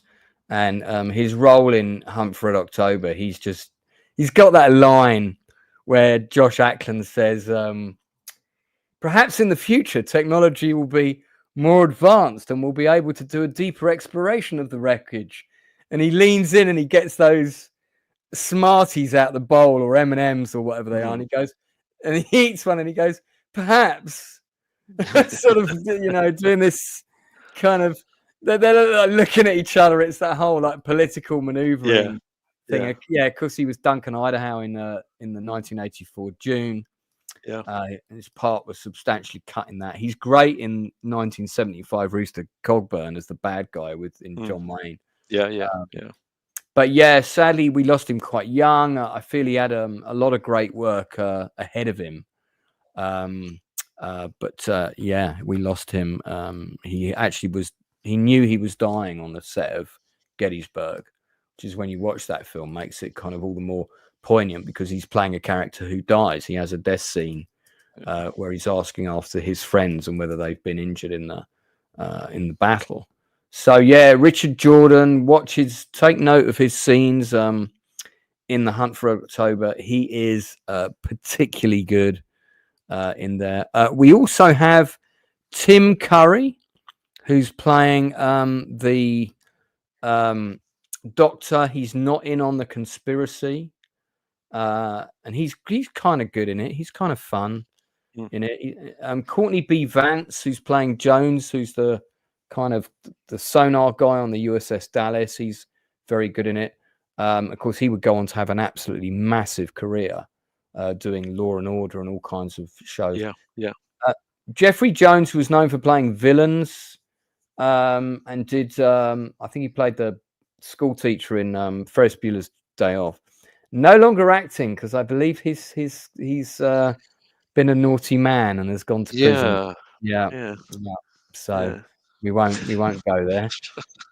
Quite a young Stellan Skarsgård as the captain of the Russian submarine. I forgot about him. Yeah, chain smoking his way through every scene. Like, he's Russian. He's got to smoke constantly. It's like every time you cut to him, he's lighting up another fag. You know. Yeah. I really like the actor Fred Thompson as well. Of course, he was in what was that really critically acclaimed BBC Edge of Darkness? Do you remember Edge of Darkness? Yes, yeah. Because that was the first time I was sort of introduced to Fred Thompson. What a great actor this guy was! Such an amazing presence. He's always really good. He's in that Dress to Kill, the Brian De Palma movie. Do you remember? And he gets when he gets taken out, that's kind of like a big shock. I don't want to spoil it for anyone who hasn't seen it, but he's another great. So you got a great caliber cast, a number of seasoned B-movie actors, not B-movie, but kind of character actors. Number of seasoned character actors in there. Quite a few heavy hitters. Peter Firth as the political officer. I guess it put him on the map internationally a little bit. Is there anyone else in it that went big who was very young? Let me have a quick look. I did look through this earlier, but you got Arnold Schwarzenegger's personal gym trainer in there playing a Russian, Sven Olafsson. He celebrated a big birthday recently. But I think that's it. I don't think Gates McFadden. Yeah, well, we talked about her. She had a she had a role as Ryan's wife, but basically got cut to ribbons. Interesting though, Shane Black, writer of Predator, friend of John McTiernan, the director. Of course, he was acted in Predator. He wrote Predators. We won't talk about that, but he's in it, just playing a crewman on the USS Reuben. So but uncredited, and that'd be one of the people manning the destroyer, I think it was. So he probably came down and did a day for a favor, kind of thing. So got a couple of Lethal Weapon alumni there. And obviously Joss Ackland, diplomatic immunity. Joss Ackland that was Lethal Weapon 2. Boom, has been revoked. Lethal Weapon 2 was my favorite of all the other. After that, I just thought the films kind of went into sort of comedy nonsense parody territory, especially with the more and more over the top action scenes. I love the action scenes in the first film. Really great stuff. That'd be an interesting one to do at some point. Anything else to say about the cast for Hunt for October? Alec Baldwin as Jack Ryan. What do we think about Alec Baldwin as Jack Ryan? I really liked him, and when we didn't have him come back, I just thought that was an idiotic decision in terms of the continuity of the character. I would completely agree with that. Was that his decision, or was it the studio? I think it was studio. I think they could get Harrison Ford this time, so they were going to have Harrison Ford. Yeah. That's. But I liked him. I thought it was good. I thought it was very good. Yeah, I have to say that of all the Jack Ryans, he's my favorite because Ford. I don't know. I felt Baldwin just was closer to the book. Yeah. Who's the young guy who played him in the? Guy from the American version of The Office. Someone in chat will know who we're talking about, very highly paid actor now. He plays him in the TV show. Yeah. He's a bit too like the Jack Ryan in the books is not weapons trained and great with a gun, and you can drop him into sort of spy situation. He's an analyst who gets shoehorned into a pretty tricky situation, and is then promoted from there. So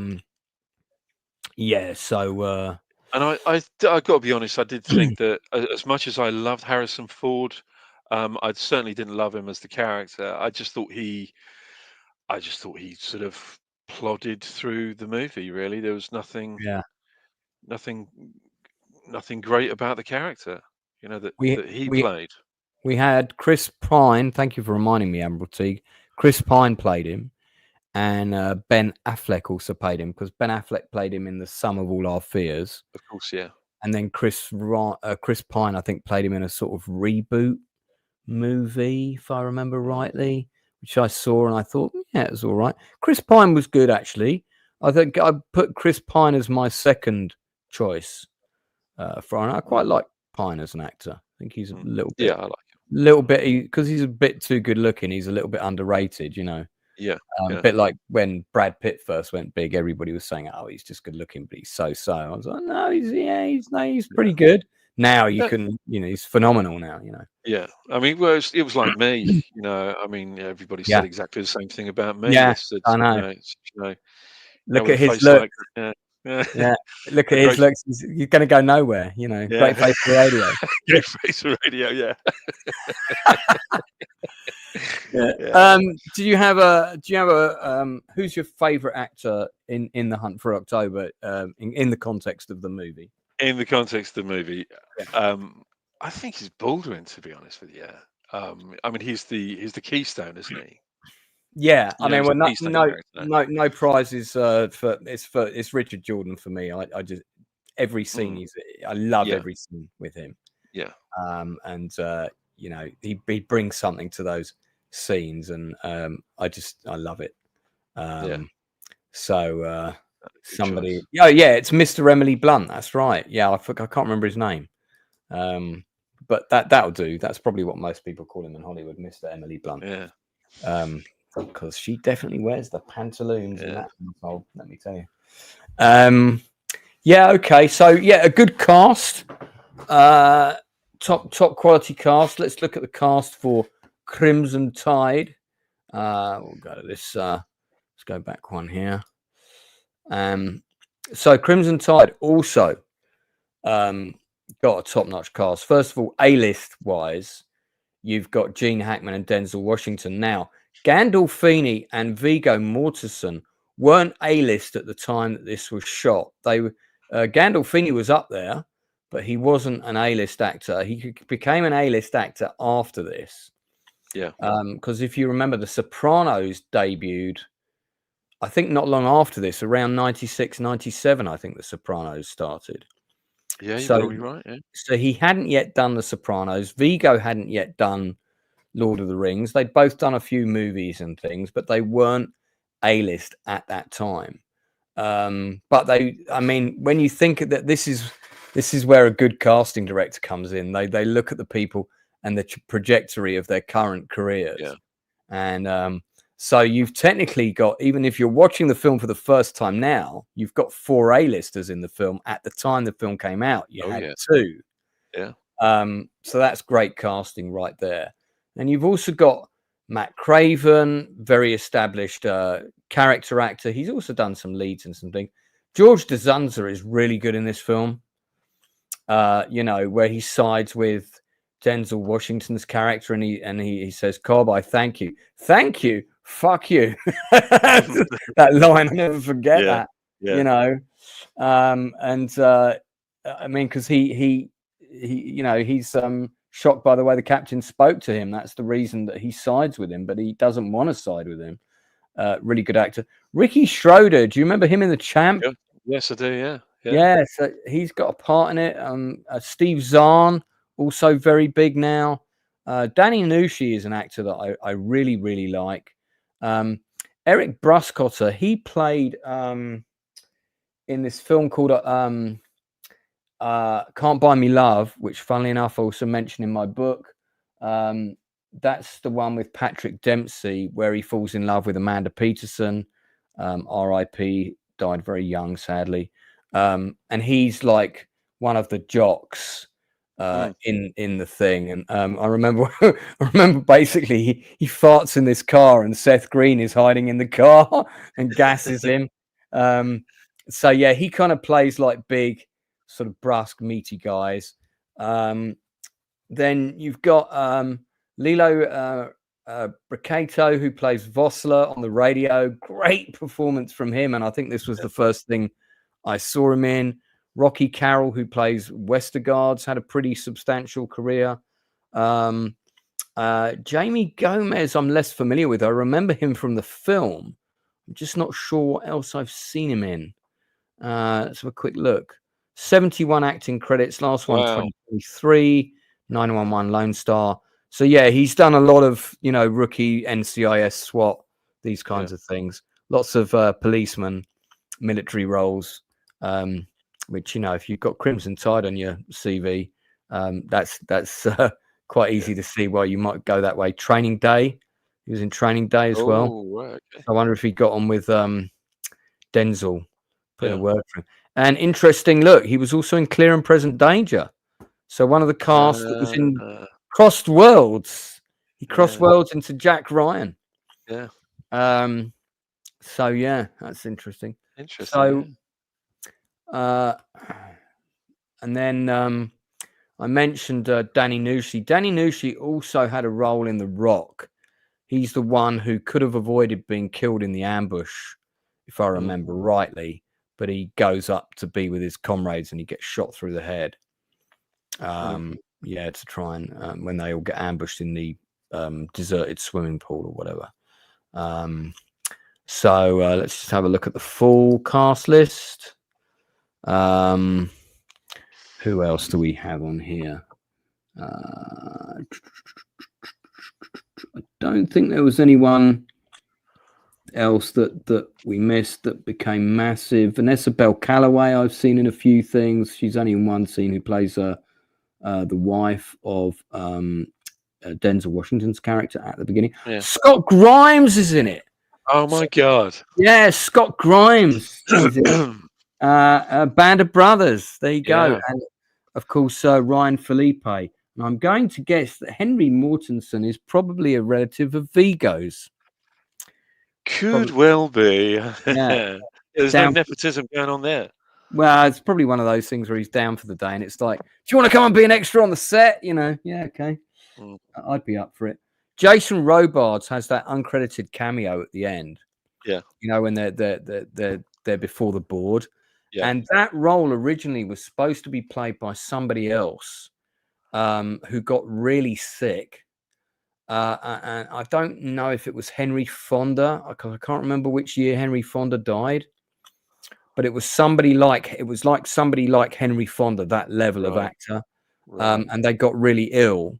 And Jason Robards came in at the very last minute and did it as a favor. And so hence it was uncredited. I don't think they had time to sort contracts out and shit. Yeah. And sometimes people would do these kinds of things as favors, probably because that scene would have been shot in an afternoon. Yeah. And it's not a complicated scene if you look at it. I mean a pretty first-rate cast. Basically, it really is. It really is. I mean, it's as you say. I mean, this was. You just got to look at the two leads, and Gandolfini and Viggo Mortensen as well, but particularly Denzel and Gene in these. I mean, it's a great pairing of Gene and Denzel, and I think, didn't we both have this in our top 5 Hackman movies? I think this was the one that wasn't it? Yeah. Right, couldn't have been Henry Fonda because he died in 1982. Damn, I didn't think he died that early. Because it was just after On Golden Pond, wasn't it? It was. I can't remember when On Golden Pond was made. Was that his last movie? That was his last movie. Yeah. Oh, okay. I don't know. I don't know who Jason Robards. That it'll be in trivia somewhere. But Jason Robards definitely came in and replaced somebody, a well-known older actor. Could have been Paul Newman, or it was somebody at that kind of character. Jimmy Stewart, maybe someone like that. If he was still around, whoever was still around in '94 was probably when this was filmed, coming into '95. Yeah, thank you for that, Rachel. John Krasinski is Mr. Emily Blunt. Yeah, so. Rachel also says Danny Nucci is a walking spoiler. He rarely survives in anything. That is so true. His characters nearly always get killed. Yeah, he suffers from Sean Bean syndrome. Yeah, top-notch cast. I'll go first on what would you give? Well, we'll do Hunt for Crimson Tide as we're on the page. What would you give Crimson Tide cast out of 5? Oh, blimey. I mean, it's an absolute, soaring into oblivion 5 for me. I mean, these two in particular are just on fire.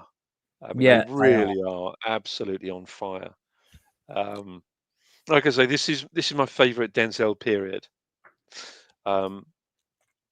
Before I know I won't say anything detrimental, but this is my favorite Denzel period. I love them, but also when you look at Gene Hackman here, I mean, this is one of the performances that he puts in that just blows your mind. It absolutely takes the breath out of you. It's an incredible.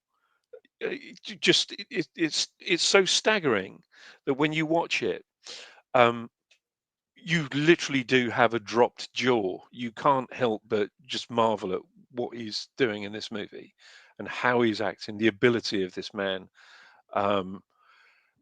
What an incredibly gifted, truly gifted actor this man was. I mean, 5+ for this cast. It's just, I mean, casting directors, I just don't think we give them enough credit when we see movies like this.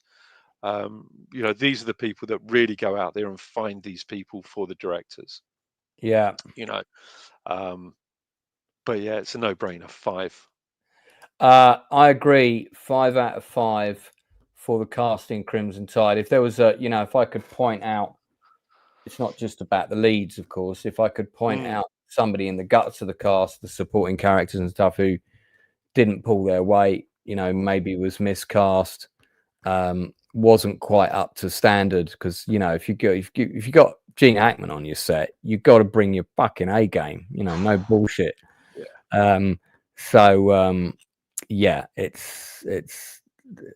as I say, there's no weak spots on this crew, and so a deserved 5 out of 5. Those people watching, if you want to rate the cast for Crimson Tide out of 5, do that now, please. I want to show a quick. I'm going to risk this. It's probably a terrible risk. To see just how good the acting is, I just want to show this quick clip. Sir, this is an EAM pertaining to nuclear missile. No, Mr. Hunter, that's a message fragment. Because it got cut off during the attack, so the message can mean anything. It can be a message to a board. It can be a message. It could be a fake Russian transmission. Which is exactly why we need to confirm, sir. All I'm asking for is the time we need to get back online. Calm down, Mr. Hunter. I am calm. You don't appear to be calm. Count weapons. Missile systems ready to launch in 4 minutes. Step aside, Steve. Yes, sir. 113, left lane 230, mile landing 200. We have orders in hand. And those orders to make a preemptive launch. Every second that we lose increases the chances that by the time our missiles arrive, their silos could be empty because they've flown their birds and struck us first. Yes, sir. You know as well as I do that any launch order received without authentication is no order at all. That's our number 1 rule. That rule is the basis for the scenario we've trained on time and time again. Yes, sir. It's a rule we follow without exception. Captain, National Military Command Center knows what sector we're in. They have satellites looking down on us to see if our birds are aloft. And if they're not, then they give our orders to somebody else. That's why we maintain more than one sub. It's what they call redundancy. I know about redundancy, Mr. Hunter. All I'm saying... Ah.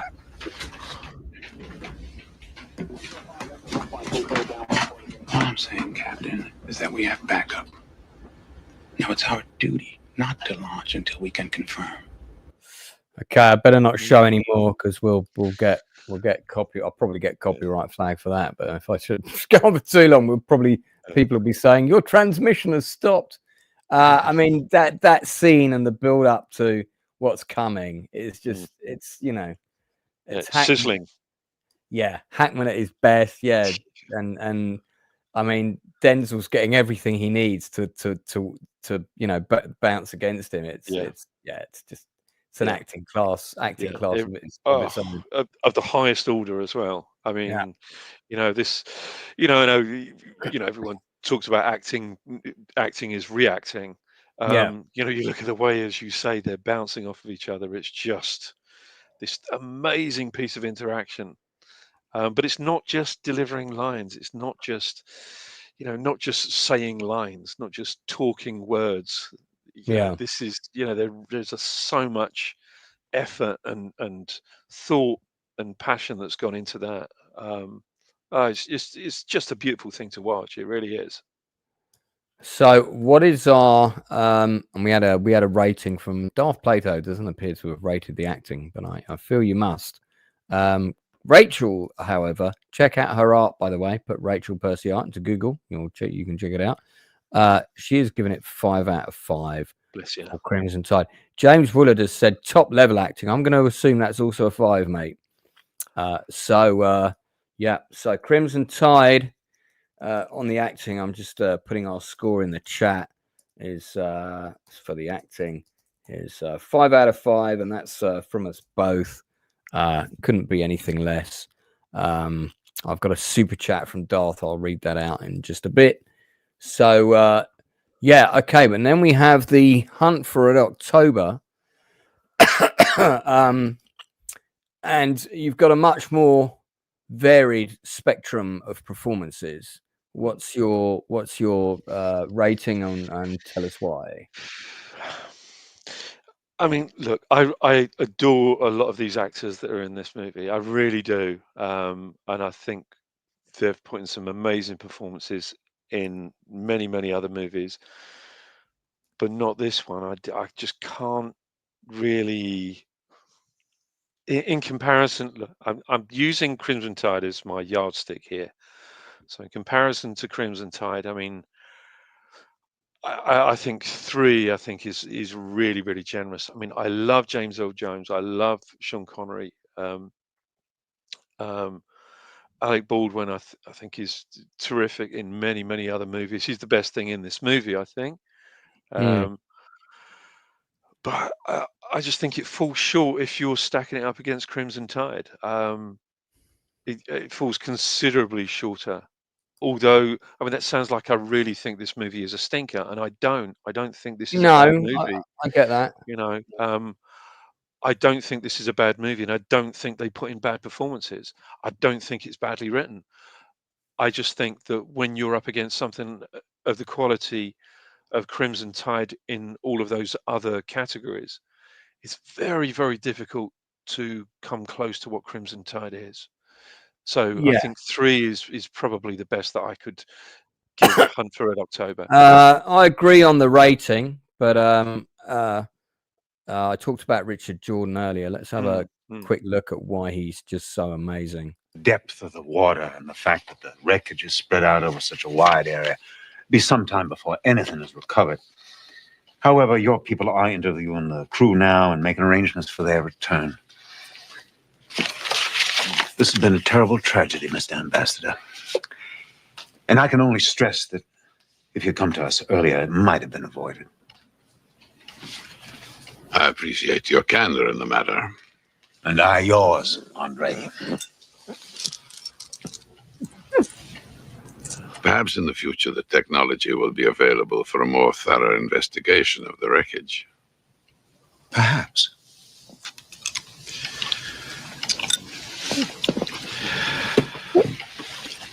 There is another matter, one that I'm reluctant to. Please. One of our submarines, an Alpha, was last reported in the area of the Grand Banks. We've not heard from her for some time. Andre, you've lost another submarine? Yeah, that's the scene I mentioned earlier, and I mean, that's a great scene to show just how incredible Richard Jordan is in a scene. Steve Crossaboom, two sensational movies. I read The Bejabbers. I like that word. The Bejabbers. Is that a word? It is now. Out of Red October several times, and all of Clancy's books after that. Yeah, I read Hunt for October, then I read Red Storm Rising, which I do still have, and then I read Patriot Games, and then I read Clear and Present Danger, and I did also read The Sum of All Our Fears, and after that I stopped because I didn't think The Sum of All Our Fears was that great. Didn't like the movie either, has to be said. But yeah. Just quickly, you actually interviewed, oh, for goodness sake, I can't remember the name of the gentleman, a really, really good actor that you had on here. It was also in The Sum of All Fears. I can't remember the name of the that was, oh, yeah, no, neither can I, but I know exactly who you're talking about. Oh, and it's off the top of my... he's a character supporting actor, but very good. Nabil Ekwalabi. Nabil Ekwalabi. Yeah. What a terrific interview that is! Really fine interview. We do talk about that on the. We talk about Some of All Our Fears. So if you want to go to the industry interviews playlist, you guys can check that out. If any of my moderators are able to find the link for the industry interview with Nabil, I think it's under 30. He's one of the early ones on the channel, I think. Do please pop the link in the chat for us, as I'm a bit preoccupied at the moment. But yeah, that is well remembered, sir. Well remembered. Terrific interview as well. I mean, what a lovely guy. Yeah, it's great. Sort of, and it got to the point after a few castings, he was like, "No more Allah Akbars." To his agent, no Allah Akbar roles, please. Yeah, because he was getting a bit typecast as the Middle Eastern villain. Yeah. Okay, so we both agree 3 out of 5 for the casting on Hunt for October. So that means that of the 2 submarine movies, Crimson Tide is soaring into the lead at present with a potential of 10 out of 10 points, whilst Hunt for Red October is the Caterpillar drive is malfunctioning. Yeah, 6 points out of 10. Yeah, it's descending. It's on its dive. Let's move on to our next category, which is the special effects. And I'm not just talking about digital stuff, of which there's fairly minimal in both films, mainly torpedo launches. I'm talking about the practical effects, and we'll kind of include costume and set design in there as well, because it's all part of the aesthetic of the film, and how it looks. So we'll get some visuals up for this bit. Let's go with Hunt for Red October first. I mean, particularly impressive is the dummy model that they built on 2 barges of the Red October itself. Extremely well done. The interiors, the sets are in both movies. The main submarine sets were built on sets that could be tilted to 45 degrees. So that the actors, there's a great shot of the cast of Hunt for Red October all like leaning with the set like tilted. They're all hanging on to like sort of handlebars and things and bits of the set so they don't fall over. So when you see the submarine taking a dive and going down at a certain angle, the set is actually tilting for real in both movies, doing that, which is a great practical effect because it saves the actors doing a Star Trek lean, on the set. It's tilting for real. they can, they can do the actual physical pressure motion because it's really happening. Jane Seymour went to the premiere of Hunt for Red October. There you go. There's Sean Connery with whichever wife number that would have been, because there was a I couldn't keep up with all of those. Really good eat by all accounts. No, well, indeed. And there's a very young Courtney Vance there. So yeah, Red October. I mean, is there anything visual effects wise pretty good? Special effects were good. The explosions and nice practical stuff. I can't think of. By the way, this is the same guy in the Bodyguard. He's the killer in the Bodyguard. This guy. Yeah. Same actor, Thomas Arana, who I think is also an acting coach now, if I remember reading about. Yeah, I mean, they seem to get all the costumes looked good. I'm trying to think of a reason to knock them down. I've probably got to give Hunt for Red October a 5, I think, in the visual and practical effects and look at the movie. What about yourself? Yeah, I mean, I'd agree. I mean, visually, it's great. Production design is just terrific. Art department absolutely excelled themselves really on this. I don't know much about Russian military uniforms and that kind of stuff, but they look pretty good to me. In terms of the special effects, first rate. I mean, absolutely first rate. You're right about that. That 2/3 scale Red October. Wow. Yeah, that's quite something. That really is pretty special.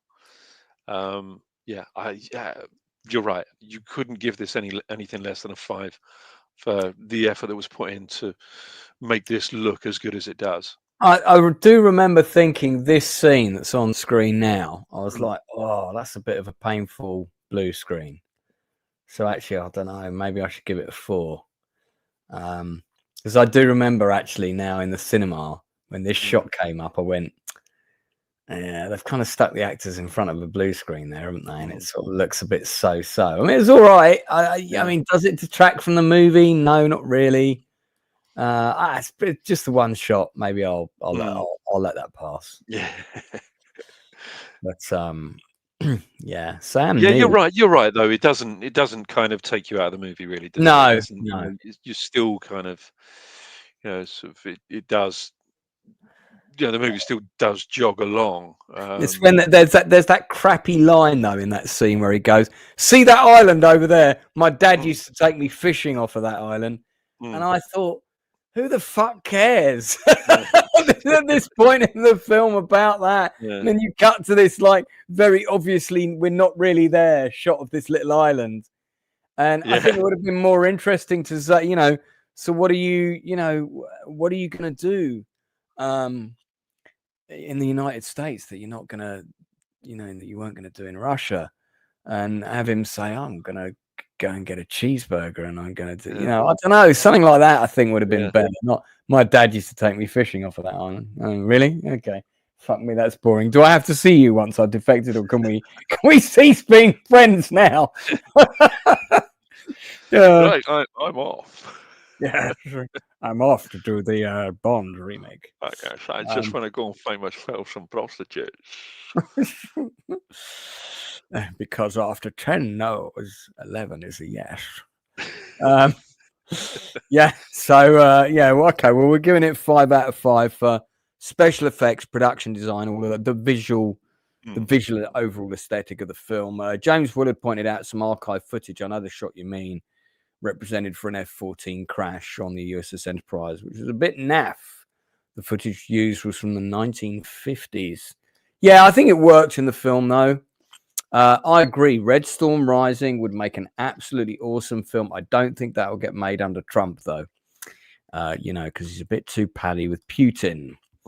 It's all about a Russian invasion of the West. It's a great book. I've still got it. Make a great miniseries. Better miniseries than that movie, I think. 1 season only, though, is all we need.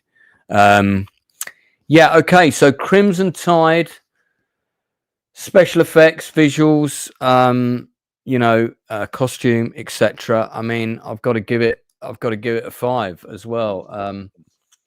Great shots. bearing in mind, right, that is a prop. So that submarine is the hull of a submarine that had been decommissioned, and they built the conning tower on top of it for that shot. So to represent a Los Angeles, because they didn't have access to a Los Angeles attack class submarine because the Navy said no. We're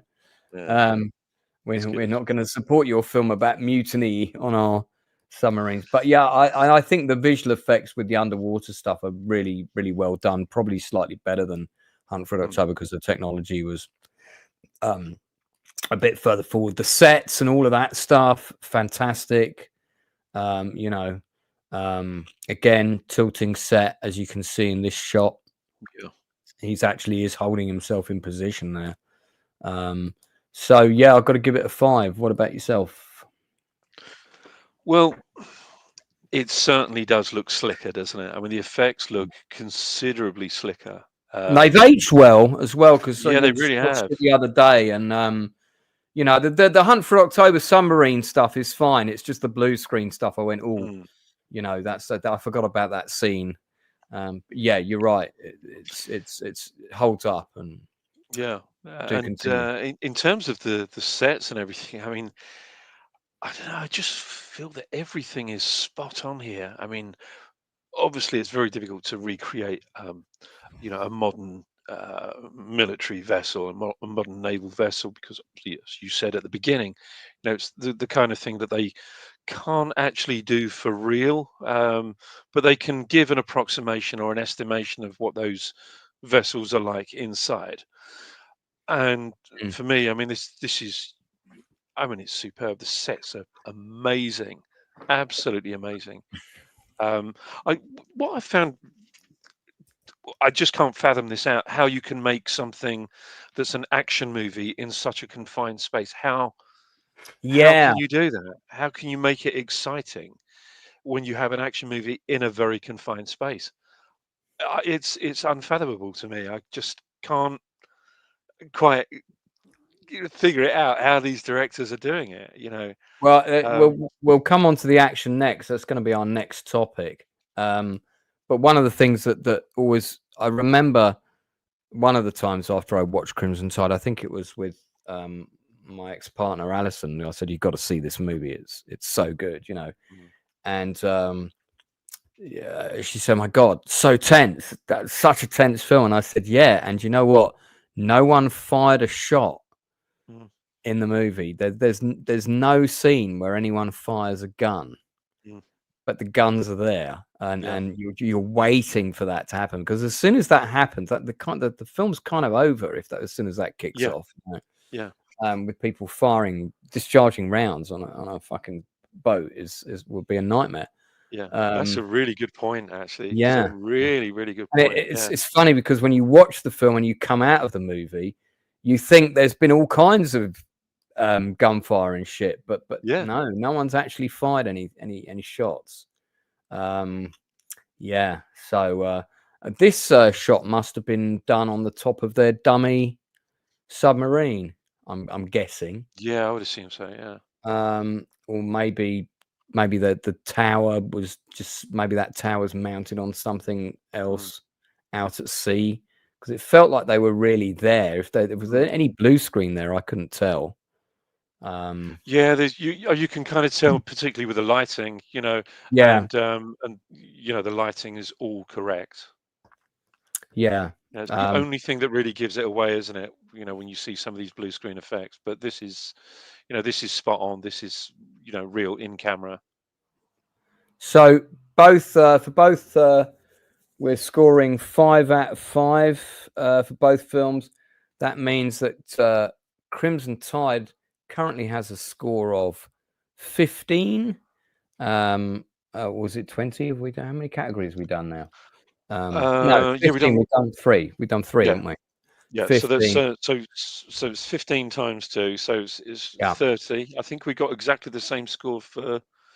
We got the. Yeah. Well, Hunt for Red October is running slightly behind because it's at 13.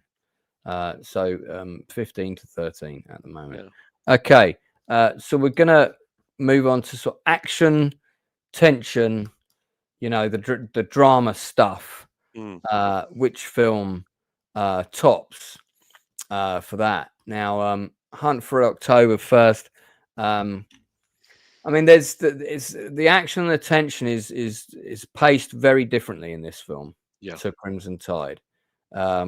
It comes in waves, and each wave has slightly higher consequences after each sequence. It's well done. I actually do think that the ending could have been better. So I can only score it a 4 out of 5 for me.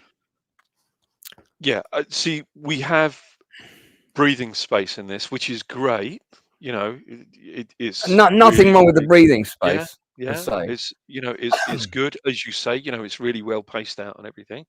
You know, so we have that breathing space. But there's in the book version, and I don't want to do what you said you wouldn't do as well. I don't really want to compare too much with the book, but in a book, you know, you can have as much breathing space as you like to build the world and increase the size of the world in which, you know, the characters are inhabiting. But when we have a restricted running time, you know, we have to limit the amount of breathing space before we get going again. And I just felt that maybe the breathing space was slightly longer than it needed to be. And I do think that the end could have been completely different. Not completely different, but it could have been better. It really could have been better.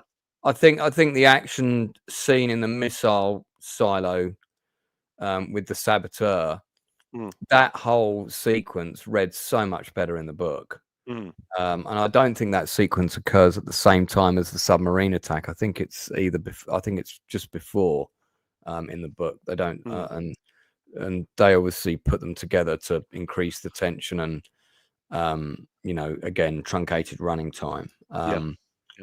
But yeah, I go. So my score is a 4 for Red October. What's yours? Yeah, I'd give it a 4 as well. Like I say, I mean, it really sounds like I'm dumping all over this movie. No, not at all. I really, really love this film. I really do. It's just that there are things that fall short of it being Crimson Tide, and I don't want to criticize it for what it isn't. But when you have it up against Crimson Tide and what that consists of, it's very difficult to score it what I would normally score it up against something else, or maybe scoring it on its own. So yeah, I mean, I think 4 is very fair. By the way, there's the island in question. My father fished off of there. Did he? Okay. Where's the nearest McDonald's? Says Rainier. I want to go for a burger. Is there a Burger King on that island? No. Okay, let's move on. Yeah. Okay. So you're scoring it at 4 as well. Yeah.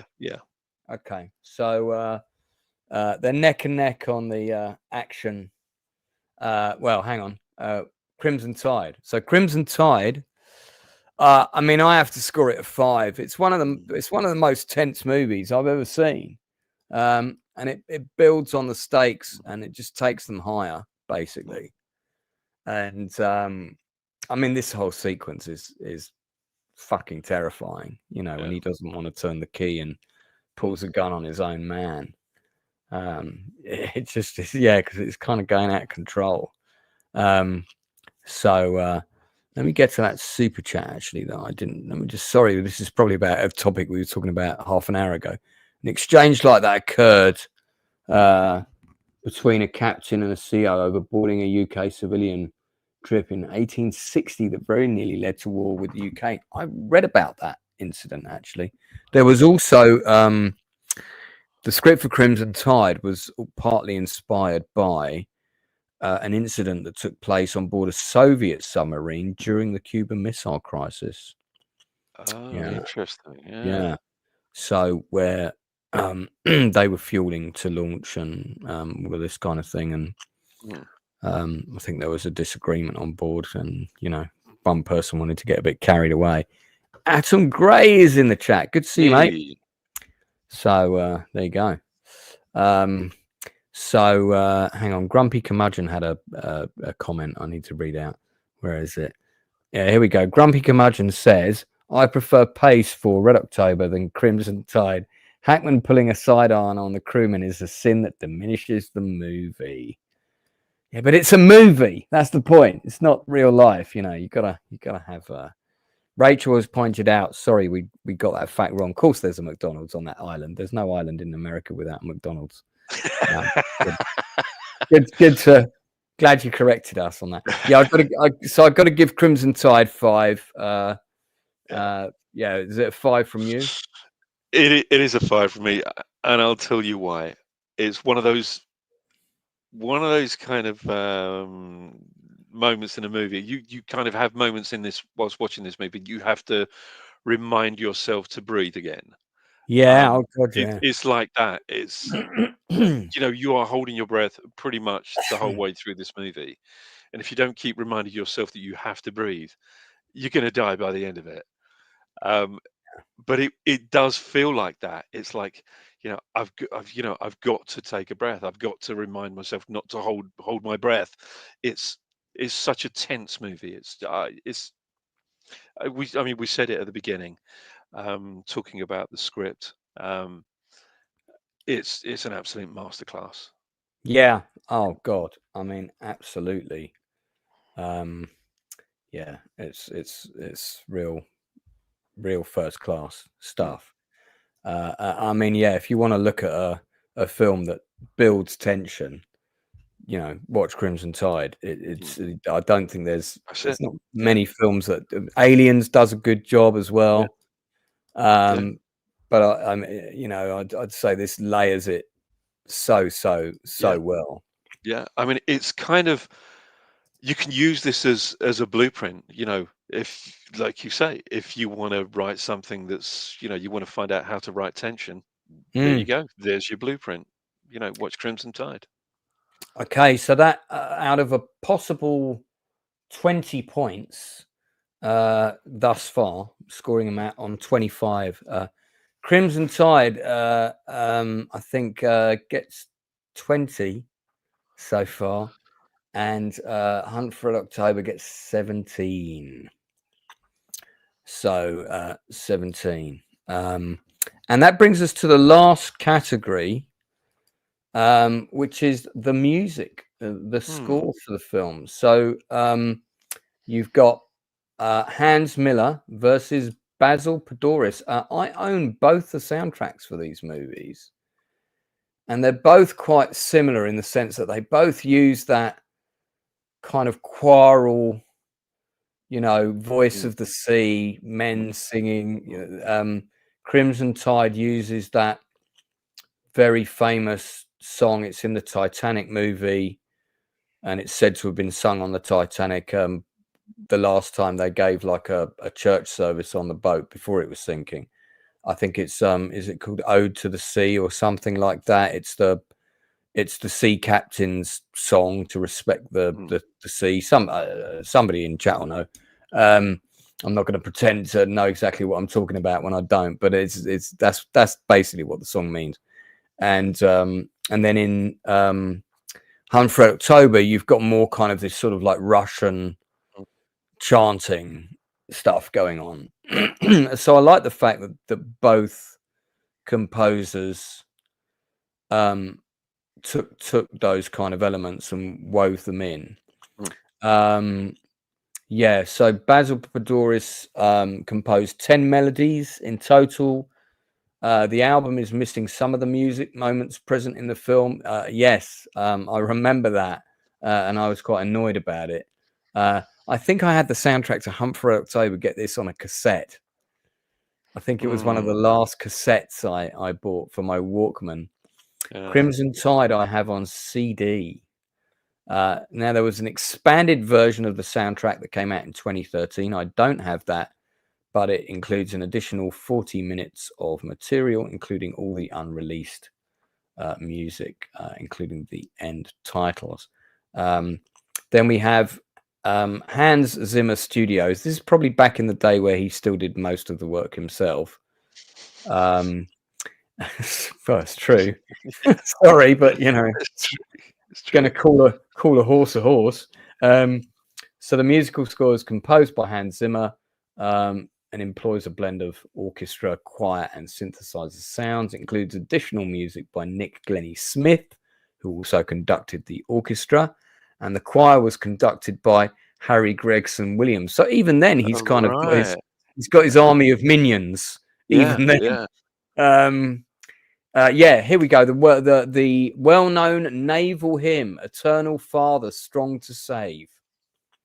So that's the sort of that's the seafarers' maritime song that they've woven in, which was inspired by the dangers of the sea as described in the Bible, Psalm 107.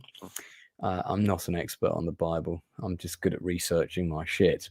And it kind of evolved over time, and has had a few different incarnations, but was sort of adopted by the British Navy and sea captains generally.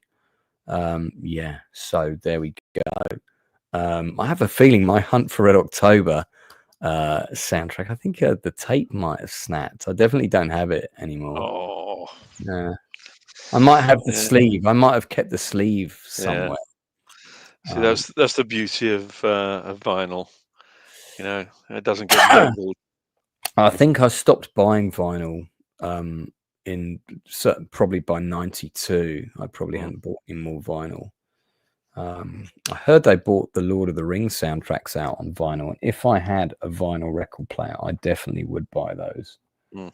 But yeah, so the total length of the 5 tracks on Crimson Tide is 60 minutes. The score won a Grammy in 1996, Best Instrumental Composition written for a motion picture. Zimmer has described it as one of his personal favorites. There we are. I mean, it's quite difficult to say which one is better. They're both slightly different, but they're also quite similar in a number of ways. Yeah. There is a similarity. You're absolutely right there. It's not that they're interchangeable or indistinguishable from each other or anything like that, but there are very, very close similarities. I suppose the genesis of both scores are, they come from the same spirit, if you like. But yeah, I do like the Hunt for Red October score. I do have it. I have both of them. I think I've got the expanded Crimson Tide score somewhere. I try to get as many expanded scores as I possibly can.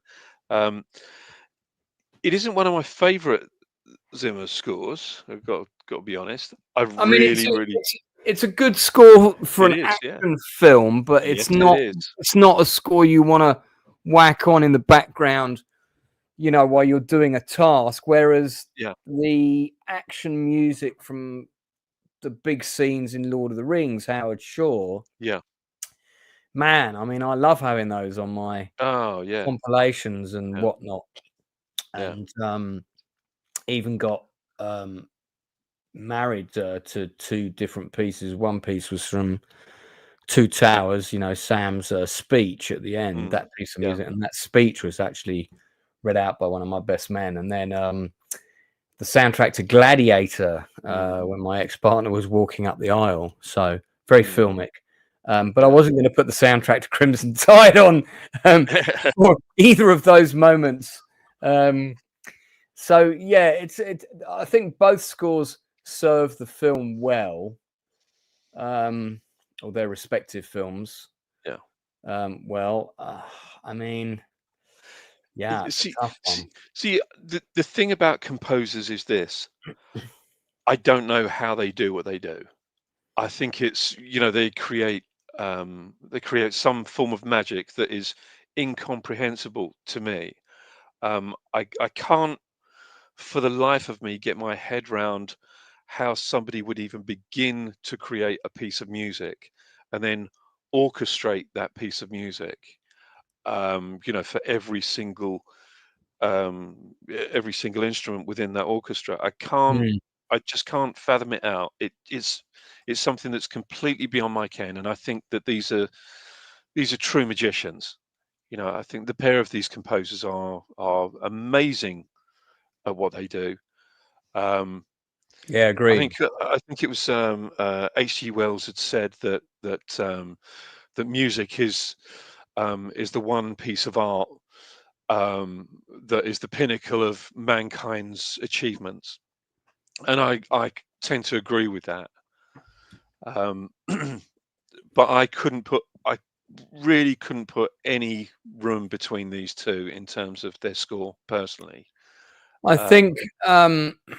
I think maybe it's probably fair to say that the score for Hunt for Red October is slightly more, I don't know if versatile is the word I'm looking for, but there's a more interesting mix of stuff.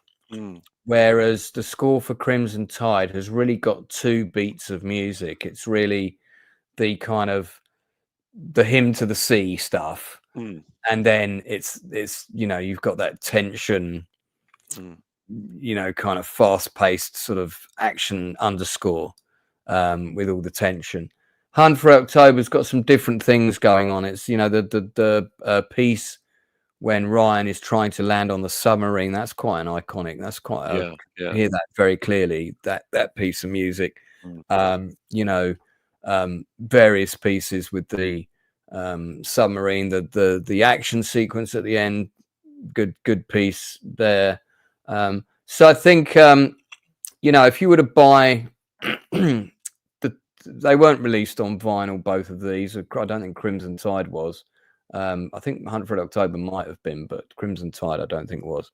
But if you were to buy both of these on vinyl, I think Hunt for Red October would comfortably fill up the two sides quite happily with the 5 tracks each side. I think Crimson Tide would struggle to do that. It's only got 5 tracks or 6 tracks as it is. Some of them are quite long, but so I'd probably give Hunt for October a slight notch ahead. 5, I'm more likely to whack it on as well. Yeah. I give Crimson Tide a 4. I think both of them serve the film perfectly well. But if I have to rate one slightly higher than the other, I think Hunt for October wins on that for me. Yeah, no, it's fair enough. Yeah. What's your score?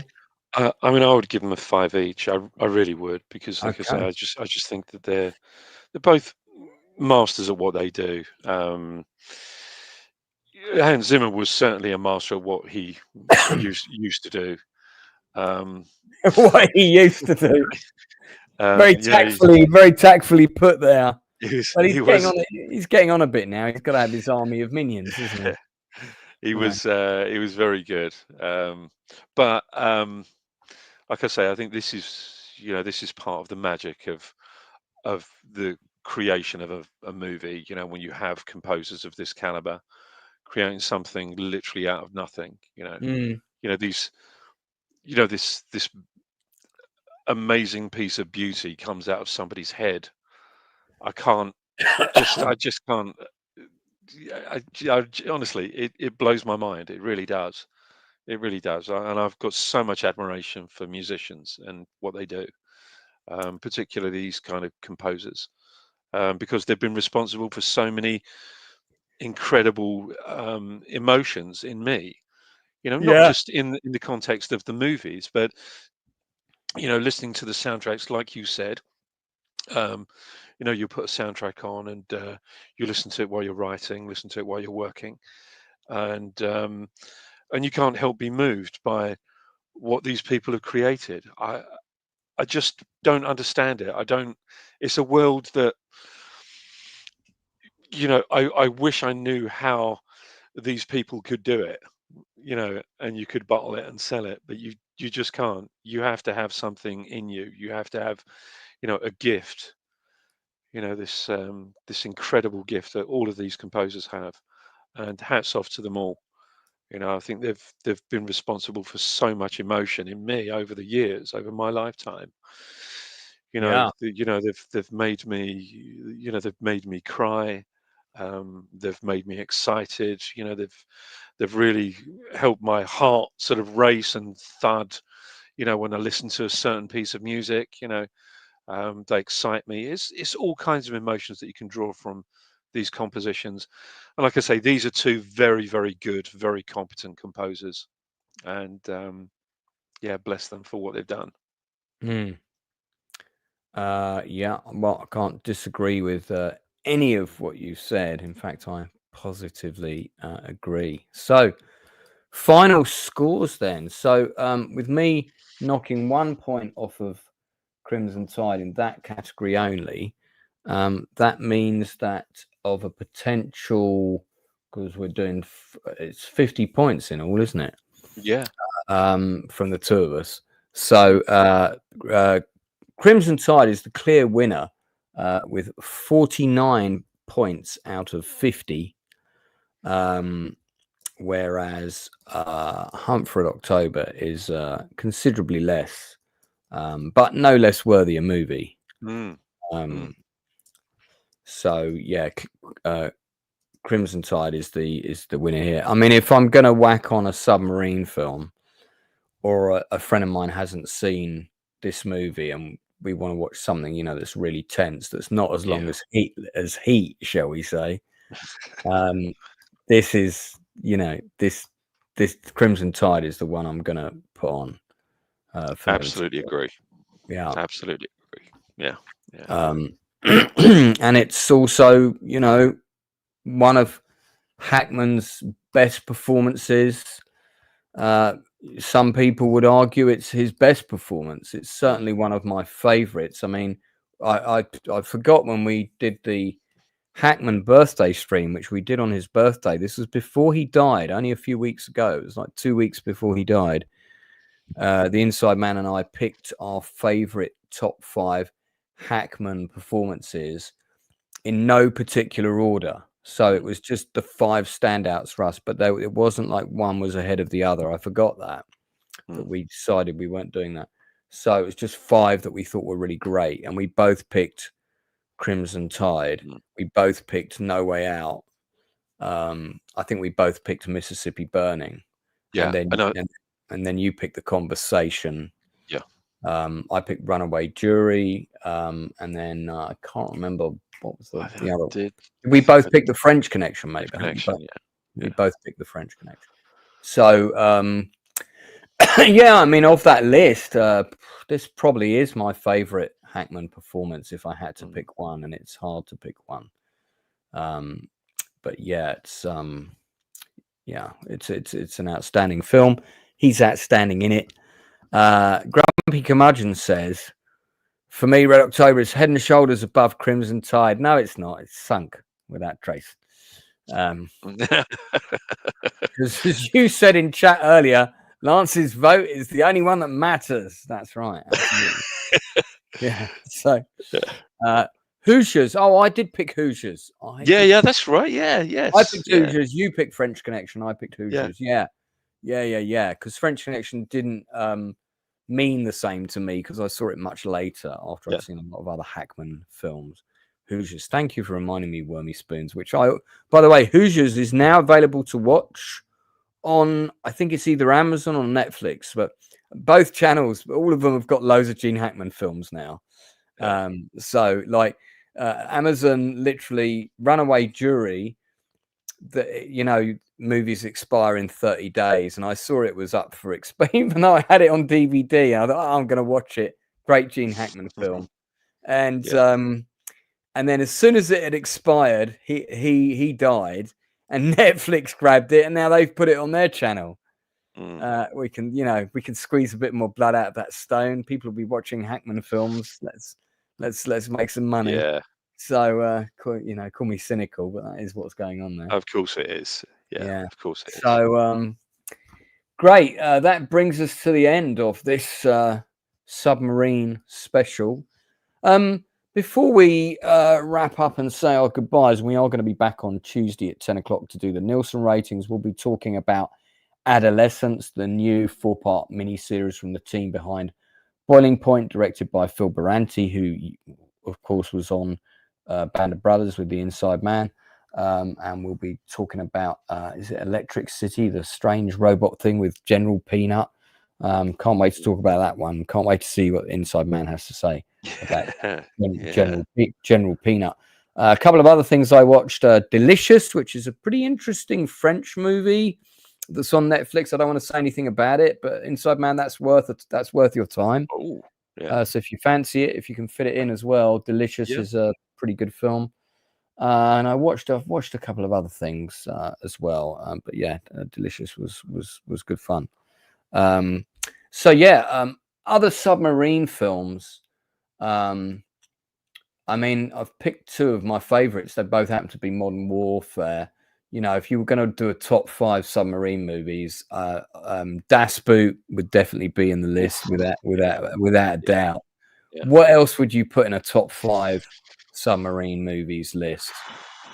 Well, I'll tell you what I wouldn't. Tell you what I wouldn't put in there. Yeah, do. I wouldn't put Below in there. No, that's a terrible movie. Yeah. That's directed by David Mostow, who also did U571.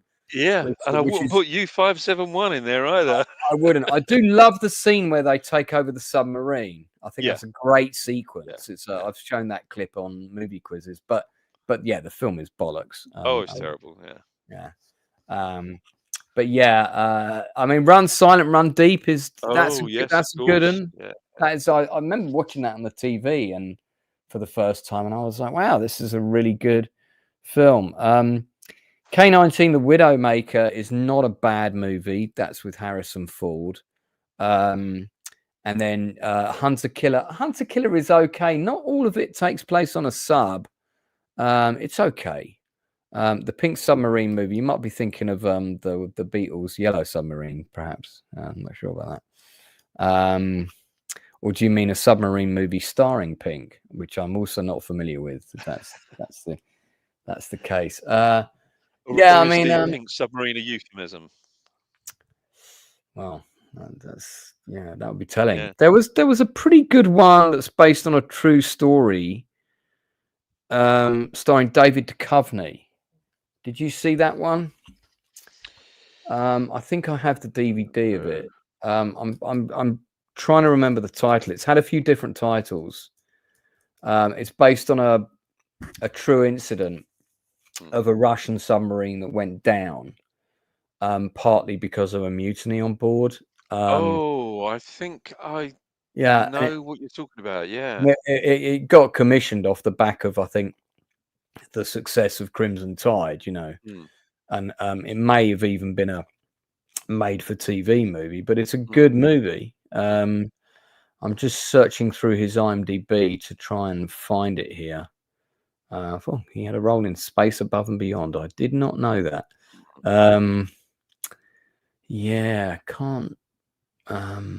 Can't see it right. And again, it's had quite a few. It's had 2 or 3 different names, so I'm sure he's in it because I remember him being on the cover. Phantom, that's it. It's called Phantom. Ed Harris is the grumpy Gene Hackman character in it. Right. And yeah, I mean, it's a good movie. 2013 it came out, so some considerable time after Crimson Tide. This is not a bad film. It's much more grounded in reality. But yeah, I liked it. It's a good movie. Quite a good cast. William Fichtner's one of my favorite actors as well. There he is. I really love him. Of course, he was in Black Hawk Down. And the thing about the asteroid, I forget the name of it. Armageddon. He was in Armageddon, one of the space shuttle people. That's a particularly impressive moustache. So it's good. I mean, I liked it. And again, it's Soviet Soviet Navy. Yeah. I think in this film, if I remember rightly, no one goes for a dodgy Russian accent. I think everybody just, we're playing a Russian crew, but let's use our own accents. Good set. See, I do like these, and I should imagine that one of the reasons that they do tend to get commissioned is they think there's not a massive set build that we have to do. There, No, and there's a few existing submarine sets as well. So. Yeah, but there was I think there was an Icelandic one as well, which I think I might have, but I haven't watched yet. That's based on a true story. Is that set during World War II, or is that it's modern, set during the Cold War? I think it's kind of the latter stages of the Cold War, I think, and it's about a female journalist. No, I think it's after the Cold War. So I think it's just after the Cold War. It's a female Icelandic journalist who's been following some story regarding this Russian sub. Goes missing, and it's all kinds of intrigue concerning members of the crew of this Russian sub that have died. Oh, isn't that that's the one to do with the Kursk? Is it the Kursk? No, it's not. No, it's that's a good movie. That's as well. Yeah. That's a really good film. It is a very good film. Yeah, you're right. Yeah, the scene where the sub, has the accident. Oh my God, that's such a well done sequence. And I have to say though, I think in terms of military, there are so many difficult jobs that the military undertake. Whether it's the pilots or any of our sailors, the soldiers, Marines. But I think to be a submariner, I think you have to be an exceptional kind of person. And I can't imagine doing that sort of job myself. It would absolutely freak me out. So, to all the submariners, thank God you're the ones that are doing that job and not me. Yeah, and I mean, with the Kursk tragedy as well, I think if they had, if the Soviet pride had been put aside and they had accepted the offers of assistance that came from Britain, came from America, we know those guys lived for quite a substantial period of time. Yeah. And I think it's particularly tragic that, these stupid barriers weren't put aside for the sake of saving human life, because that could have been a great story. That would have been a real coup for I think this happened under Putin's watch as well, if I remember right. It did, and I think that you're absolutely right. I mean, this would have been something that would have sort of improved any kind of sour relationship that we may have had. But of course, Putin didn't see it that way. I think he was content to send people into the UK and to try and kill them with various chemicals and what have you. There was that terrible footage of the, during the news conference, the mother, I think, of one of the crewmen is, that's right, ranting, saying, what are you doing, and having a go at them, and then they restrain her, and she's injected with a sedative. This is absolutely disgraceful behavior. I remember seeing that on the news and going, my God. Interesting fact of the day, and not from Darth Plato for a change. Jimmy Carter was a commander on a nuclear submarine. I did not know that, actually. Greyhound is. You could call Greyhound a submarine movie, even though it takes place on a destroyer. It's quite a good submarine film. Submerged with Steve Seagal.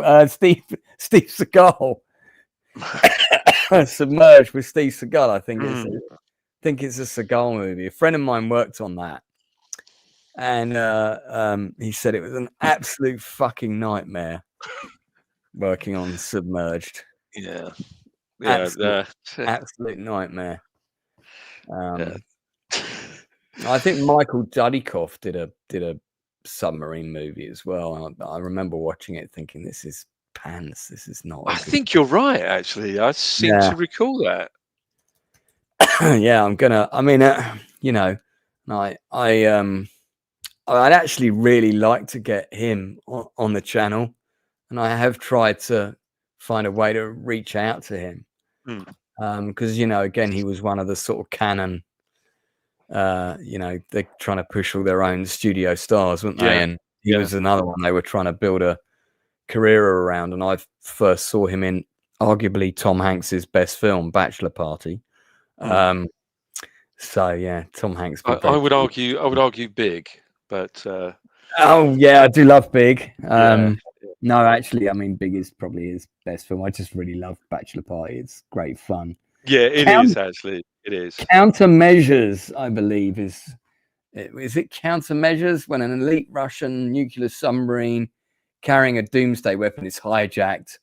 A submarine demolitions expert and the USS Springfield are deployed to obliterate the terrorist plan and the sub in a frantic race against time. I'm sure this was called something else. And I'm The Hunt for Red October. sounds very similar. I rented this, I think. 1998. That would have been the height of DVD rentals. Yeah, I remember renting this out and going, "Oh my god, this is terrible."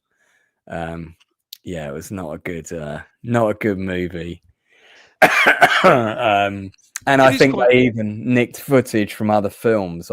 You know, the attack footage in Hunt for Red October has been used in about 3 other movies. Oh, including I think the Steve Seagal one. Yeah. It doesn't surprise me. But isn't it funny though when you have you know, a particular type of thriller or particular type of movie like these that does seem to inspire those copycats. I actually quite enjoy those copycats. You know, when you see a flurry of those clone movies starting to come out, and as you pointed out the other day, you know, it's the Italians that seem to be the masters at the copycat movie. I think, you know, people like people like Full Moon and Troma and Empire and, you know, New World Pictures, you know, they were actually miles behind in terms of, you know, cloning different movies the way the Italians were. It was certainly a model that they had decided to use themselves, you know, the kind of Italian model. But I'd like to know if there are any of those submarine movies out there that have been done by the Italians. So, well, funnily enough, I've been Googling that as you speak. And there is one that I found called the Commandante, right? Set during the Battle of the Atlantic. This came out in 2023. Right. It's actually got a semi-decent rating on IMDb. Oh. 6.6. So this might be, I mean, they were a bit late, but it might be Italy's answer to Das Boot. It could well be. Look at that. It's pretty cool, isn't it? Yeah, I'm going to get this. Yeah. Oh, that actor has been in absolutely loads of stuff. He was in, oh man, this Italian film Diaz, which stands for Don't Clean Up This Blood. Oh my God, if you haven't seen that film, you need to watch it. It is absolutely fucking shocking. Is it? Yeah, it's about it's a true story of when the Italian police, after this massive demonstration, I can't remember what the demonstration was for, there was this building that was being used as a political base. It kind of also had a bit of a hospital for anyone that got hit during the riots and things like this. The police stormed it and arrested everybody there by force, and beat at least one person to death during the arrests. And I mean, they went in like proper over the top hard, and he plays the lead in the leading policeman in that. This guy, I recognize his face straight away. Good actor, very good actor. So I don't think this is a cheap and cheerful Italian production. This looks like a pretty good looks like a pretty good movie. Yeah, it does. Yeah. Yeah. Hey, and they're not filming this in a tank. You get to film in the port with real cold water and everything. Potential jellyfish things. Yeah. Yeah, it actually looks pretty good. It doesn't look bad. Yeah. Yeah, quite like to see that. I don't think they brought out a B movie in the 80s or anything. Yeah, so I mean, here's the reviews. Commandante is for Italy what Das Boot is for Germany. There's a 1 out of 10 review, but all the others are pretty positive. In this film, the war seems more like a natural disaster, something out of everyone's control. The Italians are victims just as much as everyone else. In reality, they're the ones to blame. So I think it's kind of, they're saying it's a bit too sympathetic, perhaps. But hey, if it's told from their point of view and done well, I'd quite like to see it. Directed by Eduardo De Angelis, who has got 18 directing credits. That's 15 more than me. And I'm just wondering if I've seen any of his other movies. The Lying Life of Adults TV series. I don't know what that's about, but I feel like I want to watch it just from the title. So, did this screenplay called Invisible, which I feel like I might have seen. Indivisible. Daisy and Violet, Siamese twin sisters, beautiful voice and singing abilities. Okay. No, I haven't seen that actually. That looks like quite an interesting movie as well. About this doctor that wants to separate them. Yeah, cool. All right. Well, there we go. Other submarine movies that we haven't seen are out there. I doubt we'll be rushing to watch the Michael Dudikoff one again. Snorter Poopus is in the chat. Good to see you, mate. So yeah. Oh, Curtis. Hey. This is my buddy from the rave scene who I'll be connecting with hopefully at Peach on the 5th of April. Nice. Mate, you were missed on Saturday when I was out. Yeah, so not to worry. Okay, well, we're going to wrap it up there because I have got to get back to work on formatting this script for a client, and they kind of need it yesterday. So I've actually got to do that until I go to sleep. So what have we got coming up? We're going to be Nielsen ratings on Tuesday. Going to be looking at all the latest releases. We'll definitely be talking about Adolescence with Stephen Graham in some considerable depth, among other releases that have come out this week, and I dare say 1 or 2 older films as well. Then in terms of industry interviews, I do have one booked actually. I have actor Cameron Jack on Wednesday the 26th of March. Just booked him yesterday. So he's coming in the week after next. Now, Cameron Jack has been a jobbing British actor, well, Scottish to be fair, for a long time. But the reason he shot to fame was he was part of the longest running cast of the West End production of Queen, We Will Rock You. In fact, he was in it when I went to see it. Fabulous actor, great presence, really nice guy. He's done a whole load of TV and film work that people will have seen. So yeah, he's coming in Wednesday after next. There he is in his kilt. Here he is in Little Bone Lodge. He was in Wrath of Man with Jason Statham. So yeah, and he's been a friend of mine for quite some time, and we've talked about getting him on the channel. There he is in The Dark Knight Rises. So he's done, like I say, he's done some pretty big movies. Recently became a father about 5-6 years ago, I think. Yeah, he's done quite a few things with Gerard Butler. As you can see, they look quite similar as well. yeah, really lovely guy, and he's got great presence as an actor. He's fantastic. So he's coming in for an interview. There he is in close shave with a Wolverine haircut, no less. Week after next. I think I might have one of the actors from Black Hawk Down coming in soon as well. Ooh. So fingers crossed, just trying to sort out dates. But yeah. So that's it from us. Thank you to the Inside Man for pleasure being my submariner on this one. We were due to do this last week, but we had to postpone because the Inside Man had technical issues with his internet, and I did not want to do this stream without him. So glad I made the decision not to push the boat out on my own. See what I did there? Yeah, didn't want the stream to sink, did we? Really? No, indeed. So join us on Tuesday at 10 o'clock, where we'll be discussing all the latest music and TV shows. Please do like and subscribe to the channel if you're not already. Please tell your friends about it as well. We've got excellent content out there, lots more coming. Trying to hit 10K by the end of the year.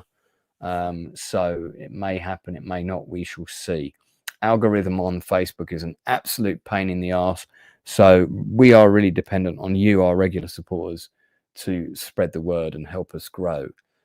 Until then, don't forget what I always say. Check on the people that you care about. Tell them that you love them. And we will see you all again real soon.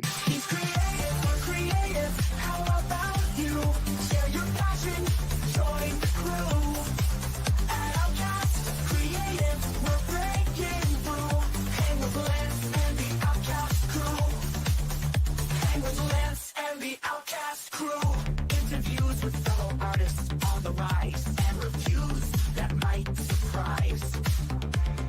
Films, TV shows from back in the day. You might just find a hidden gem today.